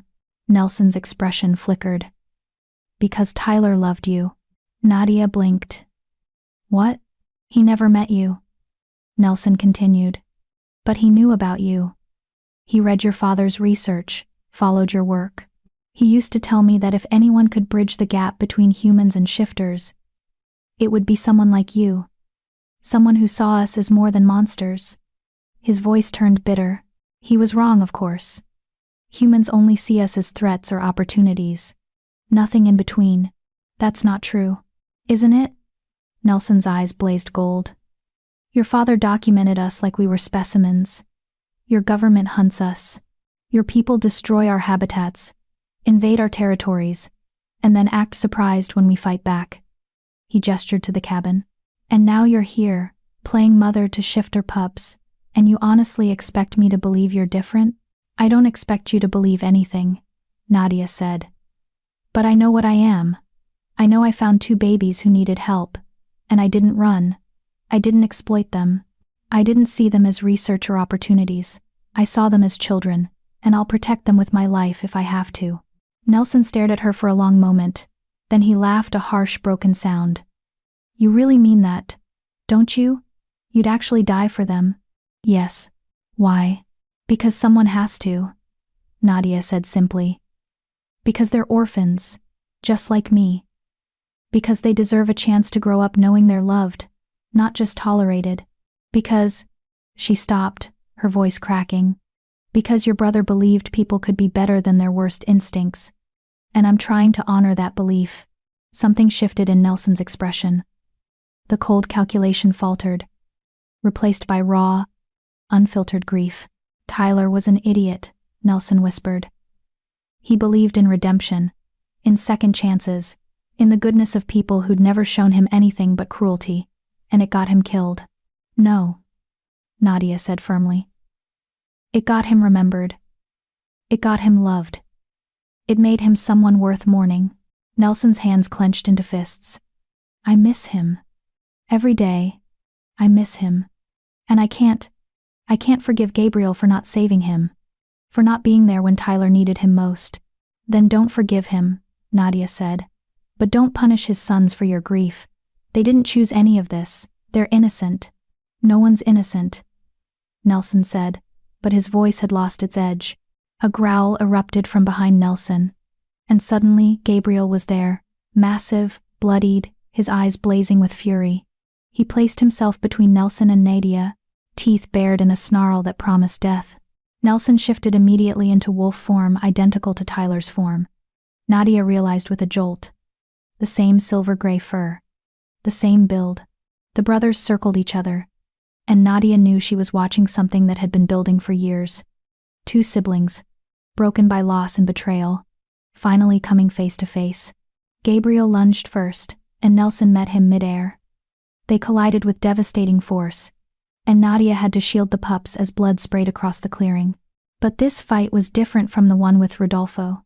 This wasn't about dominance or pack law. This was personal, brutal. Two brothers trying to destroy each other because they didn't know how to process their grief any other way. "Stop," Nadia screamed. "Both of you, stop." Neither of them listened. They were too far gone, too consumed by rage and pain and years of resentment. Nadia did the only thing she could think of. She stepped between them. Time seemed to slow. Gabriel and Nelson both saw her at the same moment. Both tried to stop their momentum. But it was too late. Nelson's claws raked across Nadia's shoulder, tearing through fabric and flesh. Gabriel's jaws snapped closed on empty air, inches from her throat. Both brothers shifted back to human form instantly, horror written across their faces. "Nadia." Gabriel reached for her, but she stumbled back, clutching the pups with one arm, her other hand pressed against the bleeding wound on her shoulder. "Enough," she gasped. "Tyler wouldn't want this. He wouldn't want his brothers killing each other over guilt and grief. He'd want," she swayed, the pain and blood loss catching up to her. "He'd want you to protect his sons." Together, Nelson stared at her, at the blood on his claws, at the pups crying in her arms. "I didn't mean—" "I know," Nadia interrupted. "I know you didn't. But that's what happens when you let rage control you. Innocent people get hurt." Gabriel caught her as her legs gave out, cradling her carefully against his chest. "You stupid, brave, reckless woman," he breathed. "You could have died. But I didn't," Nadia said. Her vision was blurring, darkness creeping in at the edges. "And now you two need to talk. Like brothers. Not enemies." The world tilted, and Nadia's last thought before darkness claimed her was that the pups were still crying, still scared, still needing someone to tell them everything would be okay. She just hoped she'd wake up to keep that promise. Chapter 10. Rise of the Luna. Nadia woke to the sound of arguing. "Your fault. She's lying here bleeding." "My fault. You're the one who attacked. I wouldn't have been here if you'd protected Tyler like you were supposed to." "Enough." The third voice was female, sharp with authority. "Anne, both of you are acting like children. Tyler would be ashamed." Nadia's eyes fluttered open. She was back in the cabin, lying on the couch. Her shoulder throbbed with a deep, bone-aching pain, but when she looked down, she saw it had been carefully bandaged. The scent of antiseptic and herbs filled the air. Gabriel sat in a chair beside her, his face haggard, dark circles under his eyes. Nelson stood by the window, his posture rigid with tension. Anne moved between them like a referee, her expression torn between exasperation and concern. "She's awake," Anne said, noticing Nadia's open eyes. Gabriel was at her side instantly, his hand finding hers, his touch achingly gentle. "How do you feel?" "Like I got clawed by a werewolf," Nadia croaked. Her throat was dry, raw. Gabriel's expression cracked with guilt. "I'm so sorry. If I'd been faster, if I'd—" "Stop," Nadia interrupted. She squeezed his hand weakly. "Where are the pups?" "With Freddie and Alyssa," Anne supplied. "They're safe. Frightened. But safe." Relief flooded through Nadia. "Good. That's good." Nelson approached slowly, his movements careful, non-threatening. Up close, the resemblance to Tyler was even more striking, but so were the differences. Tyler's eyes in the photographs had been warm, kind. Nelson's were haunted, filled with a pain that seemed bottomless. "I owe you an apology," Nelson said quietly. "I came here for revenge, to hurt Gabriel by taking what he loved. I didn't expect." He gestured helplessly. I didn't expect you to be real. To actually care about them. About any of this. Why did you think I wouldn't? Nadia asked. Nelson's jaw tightened. Because humans have never cared about us before. Because every interaction I've had with your kind has ended in betrayal or violence. Because, his voice dropped to a whisper, because I couldn't understand why anyone would risk everything for children that weren't theirs. For a pack that wasn't theirs. For a monster like Gabriel. He's not a monster, Nadia said firmly, despite the pain lancing through her shoulder. And neither are you. You're both just broken, grieving, human, despite what you are. Tyler used to say things like that, Nelson said, and for the first time, his expression softened with something other than rage. He used to tell me that our humanity was what made us strong, not our wolves. That compassion was more powerful than claws. He was right, Nadia said. Nelson looked at Gabriel. She stepped between us. She could have died, and she stepped between us to stop us from killing each other. I know, Gabriel said hoarsely. Believe me, I know. Why? Nelson demanded. Why would she do that? Because Tyler's sons were watching, Nadia said quietly. Both men turned to stare at her. They were in my arms, Nelson, Cody and Rex. They were watching their uncles, the only family they have left, try to tear each other apart. And I couldn't. I couldn't let them grow up thinking that's what family means. That violence is the only answer to pain. Nelson's eyes glistened with unshed tears. They were watching? Yes. God. Nelson sank into a chair, his head in his hands. What have I become? What has grief turned me into? Gabriel stood and moved to his brother's side. For a long moment, neither spoke. Then slowly, Gabriel placed a hand on Nelson's shoulder. It's turned you into someone who needs to come home, Gabriel said quietly. Someone who needs his pack. His family. His brother. Nelson looked up, shock written across his face. You exiled me. I was wrong, Gabriel said, and the admission clearly cost him. I exiled you because you challenged my authority, but the truth is, you were right. I was becoming a tyrant, too rigid, too unwilling to adapt, and it cost us Tyler. His voice cracked. It cost us our brother. I blamed you, Nelson whispered. For 5 years, I've blamed you for every bad thing that happened. For Tyler's death, for Alfreda's, for the pack's losses. I blamed myself too, Gabriel admitted. I still do. Every day, I wake up wondering if there was something I could have done differently. Some choice that would have kept them alive. There wasn't, Anne said firmly. Both men looked at her. I was there when the rogues attacked. I saw Tyler and Alfreda fight. They knew the odds. They knew they might not survive. But they chose to protect the pack anyway. That wasn't Gabriel's failure. That was their choice. Their sacrifice. And dishonoring it by tearing each other apart spits on everything they died for. The silence that followed was heavy with emotion. Finally, Nelson stood and extended his hand to Gabriel. I want to come home. If you'll have me. Gabriel stared at the outstretched hand, then pulled Nelson into a fierce embrace. You're my brother. You'll always have a home with me. Nelson's composure shattered. He clung to Gabriel, his shoulders shaking with silent sobs.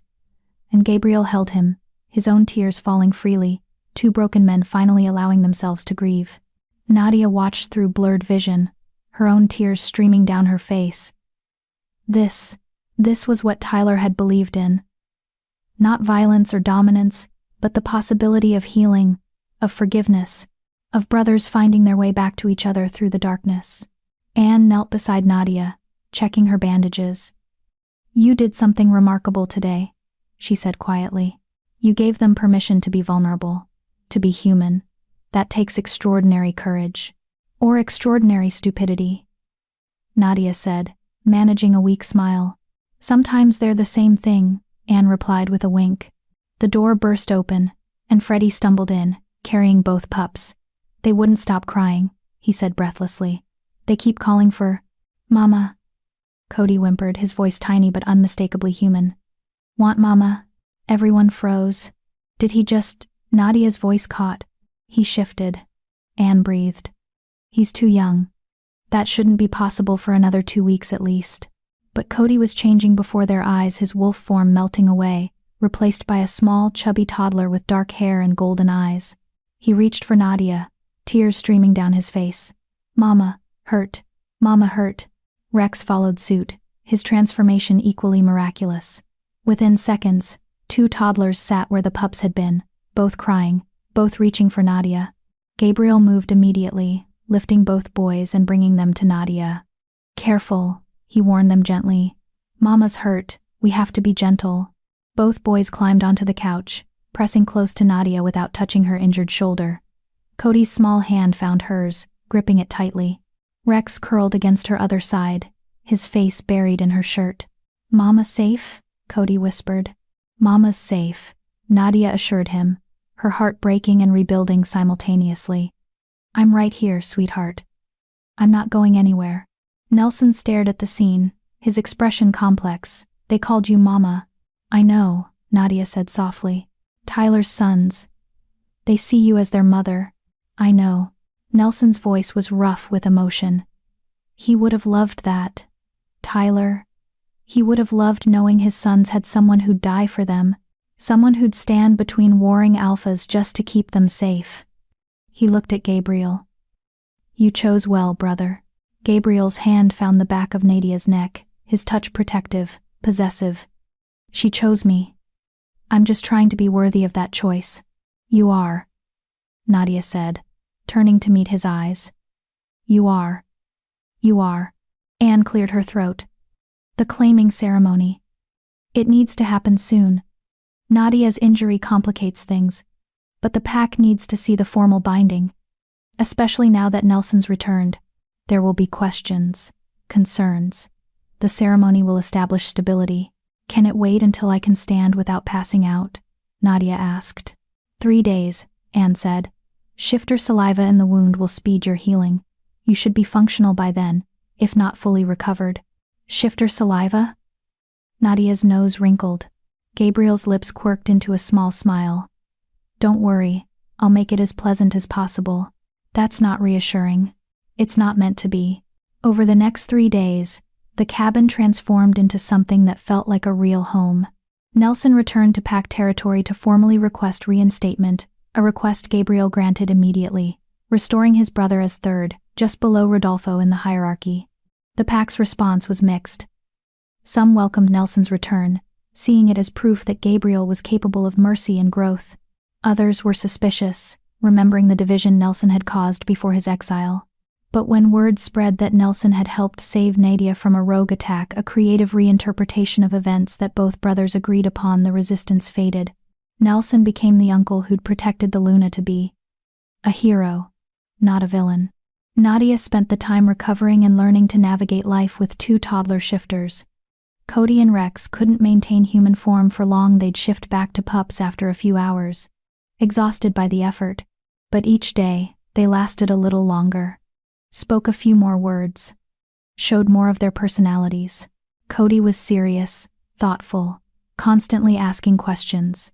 Rex was playful, mischievous, always finding trouble. Together, they were a handful and a blessing in equal measure. And Nadia loved them with a ferocity that surprised her. These weren't just Tyler's sons anymore.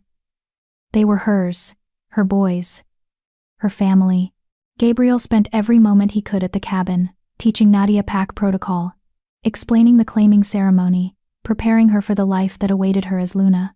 You'll be expected to mediate disputes, he explained one evening as they sat by the fire, the boys asleep between them. To offer counsel. To represent the pack's interests when I'm not present. That sounds terrifying. It is, Gabriel agreed. But you won't be alone. Anne will guide you. Rodolfo will support you. He's actually been singing your praises since the challenge. Says anyone brave enough to step between fighting alphas deserves respect. Or a psychiatric evaluation. Gabriel laughed, the sound warm and genuine. Maybe both. Nadia leaned against him, careful of her healing shoulder. Are you sure about this? About making me Luna? I'm human, Gabriel. I'll never be a shifter. I'll always be the weakest link. You're the strongest person I know, Gabriel said firmly. Physically? No. You can't match our strength or speed. But strength isn't just about muscles and claws. It's about courage. About standing up when every instinct says to run. About choosing compassion when violence would be easier. He turned to face her, his golden eyes intense. You're not the weakest link, Nadia. You're the heart of this pack. And I need you beside me. Even if I make mistakes? Especially then, Gabriel said. Because I need someone who'll check my worst impulses. Who'll remind me that there's more to leadership than fear and dominance. Who'll help me build the pack Tyler dreamed of. He cupped her face gently. I need you, Nadia Gates. Not despite your humanity, but because of it. Nadia kissed him then, soft and slow and full of promise. When they broke apart, both breathless, Gabriel rested his forehead against hers. 3 days, he whispered. 3 days, and you're mine forever. No takebacks. No takebacks, Nadia agreed. The claiming ceremony took place on the full moon, in the same clearing where Gabriel had fought Rodolfo and Nelson. But this time, the atmosphere was different. Celebratory. Hopeful. The entire pack had gathered over 50 wolves in human form, dressed in formal attire that somehow managed to blend elegance with feral energy. Torches lined the clearing, casting dancing shadows across the assembled faces. Anne had helped Nadia prepare, dressing her in a simple white dress that left her shoulders bare. The mark needs to be visible, Anne explained. And the dress needs to be easy to remove if you shift, which you won't. But tradition is tradition. I'm going to pass out, Nadia said, staring at her reflection. Probably, Anne agreed cheerfully, but Gabriel will catch you, he always does. Now, standing at the edge of the clearing with Gabriel beside her, Nadia felt the full weight of what she was about to do. 50 pairs of eyes watched her, some curious, some supportive, some openly hostile. Gabriel squeezed her hand. Ready? No. Good. That means you're smart enough to understand what you're getting into. They walked into the clearing together. Anne stood at the center, elevated on a natural stone platform, her presence commanding. We gather under the full moon to witness a bonding, Anne began, her voice carrying to every corner of the clearing. Gabriel Houston, Alpha of the Mountain Pack, has chosen Nadia Gates as his mate, as his Luna, as his equal and partner in all things. A murmur rippled through the crowd. Not all of it approving. This bonding breaks tradition, Anne continued. Never before has an alpha chosen a human as mate. But tradition exists to serve us, not enslave us. And sometimes, growth requires that we write new traditions. She looked at Gabriel. Do you, Gabriel Houston, alpha of this pack, claim Nadia Gates as your mate before these witnesses? I do, Gabriel said, his voice strong and clear. And do you swear to protect her, provide for her, honor her choices, and share your authority with her as Luna of this pack? I swear it on my life, and the lives of my ancestors. Anne turned to Nadia. Do you, Nadia Gates, accept Gabriel Houston as your mate? Do you accept the responsibility of Luna, knowing that you will be bound to this pack, their welfare, their survival, for as long as you live? Nadia's voice shook, but she didn't hesitate. I accept. Then let the marking begin. Gabriel pulled Nadia close, his hand gentle on the back of her neck. This will hurt, he whispered, but I'll be as quick as I can. I trust you, Nadia said. Gabriel's eyes blazed gold, and then he was shifting not fully, but partially. His canines elongated, his eyes remained golden, his features taking on a more feral cast. He bent his head to the junction of Nadia's neck and shoulder, the spot where her injury had healed, leaving only a faint scar. And he bit down. Pain exploded through Nadia's body, not just physical, but something deeper, something that felt like her very soul was being branded. She gasped, her hands clutching Gabriel's shoulders, her knees threatening to give out. But Gabriel held her steady, his arms wrapped around her, taking her weight. He didn't let go. Didn't release her until the mark was complete. When he finally pulled back, blood stained his lips. Nadia's shoulder burned, throbbed, but when she looked down, she saw it. A perfect set of canine marks that seemed to glow with an inner light. It's done, Gabriel said, shifting back to fully human. He licked the wound gently. and Nadia felt a strange tingling sensation as his saliva accelerated the healing. Within seconds, the pain had dulled to a manageable ache. Anne raised her hands. The bond is sealed. Nadia Gates is now Nadia Houston, Luna of the Mountain Pack. What one speaks, both speak. What one commands, both command. They are two halves of one whole, and to harm one is to harm both. The pack erupted into howls, some celebratory, some merely acknowledging the new hierarchy, but the ritual was complete. Nadia was Luna. Gabriel pulled her close, pressing a kiss to her forehead. How do you feel? Like I just got branded, Nadia said. Which I did. But you're mine now, Gabriel said, his voice rough with emotion. Officially, irrevocably mine. And you're mine, Nadia reminded him. Forever, Gabriel agreed. The celebration that followed was overwhelming. Wolves approached in a steady stream, some offering congratulations, others pledging loyalty, a few simply observing the new Luna with wary curiosity. Nelson approached with Cody and Rex in tow, both in toddler form, dressed in tiny formal clothes that made Nadia's heart melt. They wanted to see Mama, Nelson said, setting them down. Both boys immediately ran to Nadia, hugging her legs. Mama pretty, Rex declared. Mama ours, Cody added possessively. The pack laughed, and Nadia scooped up both boys, ignoring the protest from her marked shoulder. Yes, I'm yours, always. Gabriel wrapped his arms around all three of them, and for a moment, the world narrowed to just their family, unconventional, chaotic, and absolutely perfect. Thank you, Gabriel whispered against Nadia's hair, for choosing this, for choosing us. Thank you for seeing me, Nadia replied. For seeing all of me, not just the parts that were convenient. Always, Gabrielle promised. As the celebration continued around them, as the pack danced and howled and embraced this new chapter, Nadia understood that this was what her father had been searching for all along. Not proof of monsters, but proof of magic. Proof that love could bridge impossible divides. Proof that family wasn't about blood, it was about choice. She looked at Gabriel, at the boys, at the pack that had somehow become hers, and smiled. Welcome home, Luna, Anne said, appearing beside them with goblets of wine. Nadia took the offered drink and raised it high. To Tyler, she said, who believed we could be better than our worst instincts, who saw possibility where others saw only division. To Tyler, the pack echoed, their voices rising to the moon. And somewhere, in the wind rustling through the trees, in the howl of a distant wolf, Nadia thought she heard an answer, a brother's blessing, a legacy fulfilled, a promise kept. The pack had found its heart again, and this time they wouldn't let it go. Epilogue. 1 year later, the cabin had been expanded, additional rooms added, space created for a growing family. Cody and Rex had their own bedroom now, decorated with drawings and toys and all the chaos of 4-year-old shifter twins. Nadia stood on the porch, watching Gabriel teach the boys to track in the forest. Cody was all concentration, his nose to the ground. Rex kept getting distracted by butterflies. They're getting so big, Anne said, appearing beside Nadia with tea. Too big, Nadia agreed.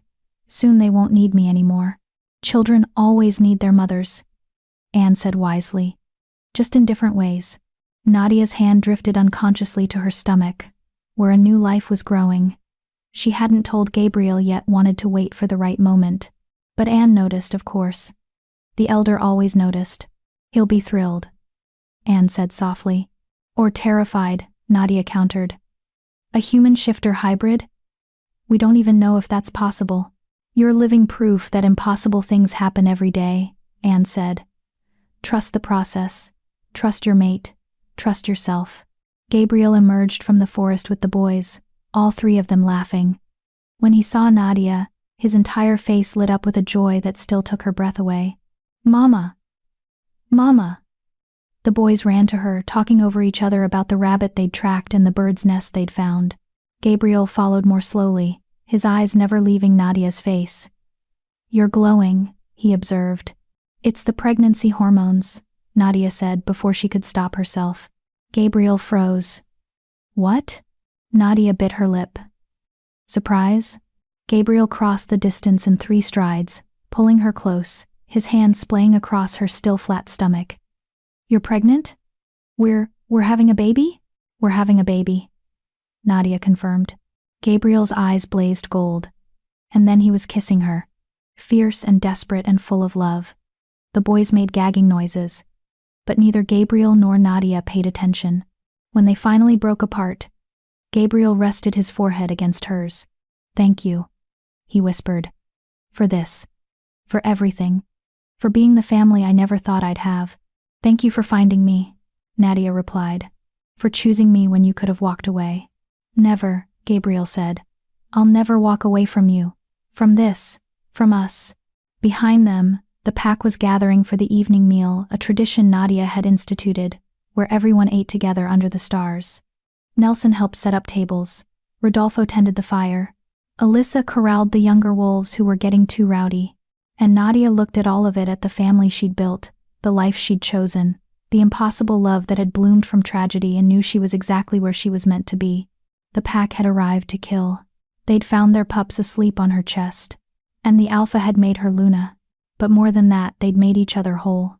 And that, Nadia thought as Gabriel spun her around, laughing, the boys cheering, the pack howling their approval, that was the real magic. Not the shifting or the strength or the supernatural abilities, but the love, always the love. If you had to choose between safety and saving 2 innocent lives, knowing that choice could cost you everything, what would you do? And here's the harder question. Would you trust someone who killed your father if they promised to protect you? Comment, run, or stand, and tell me your reasoning. I need to know where you stand.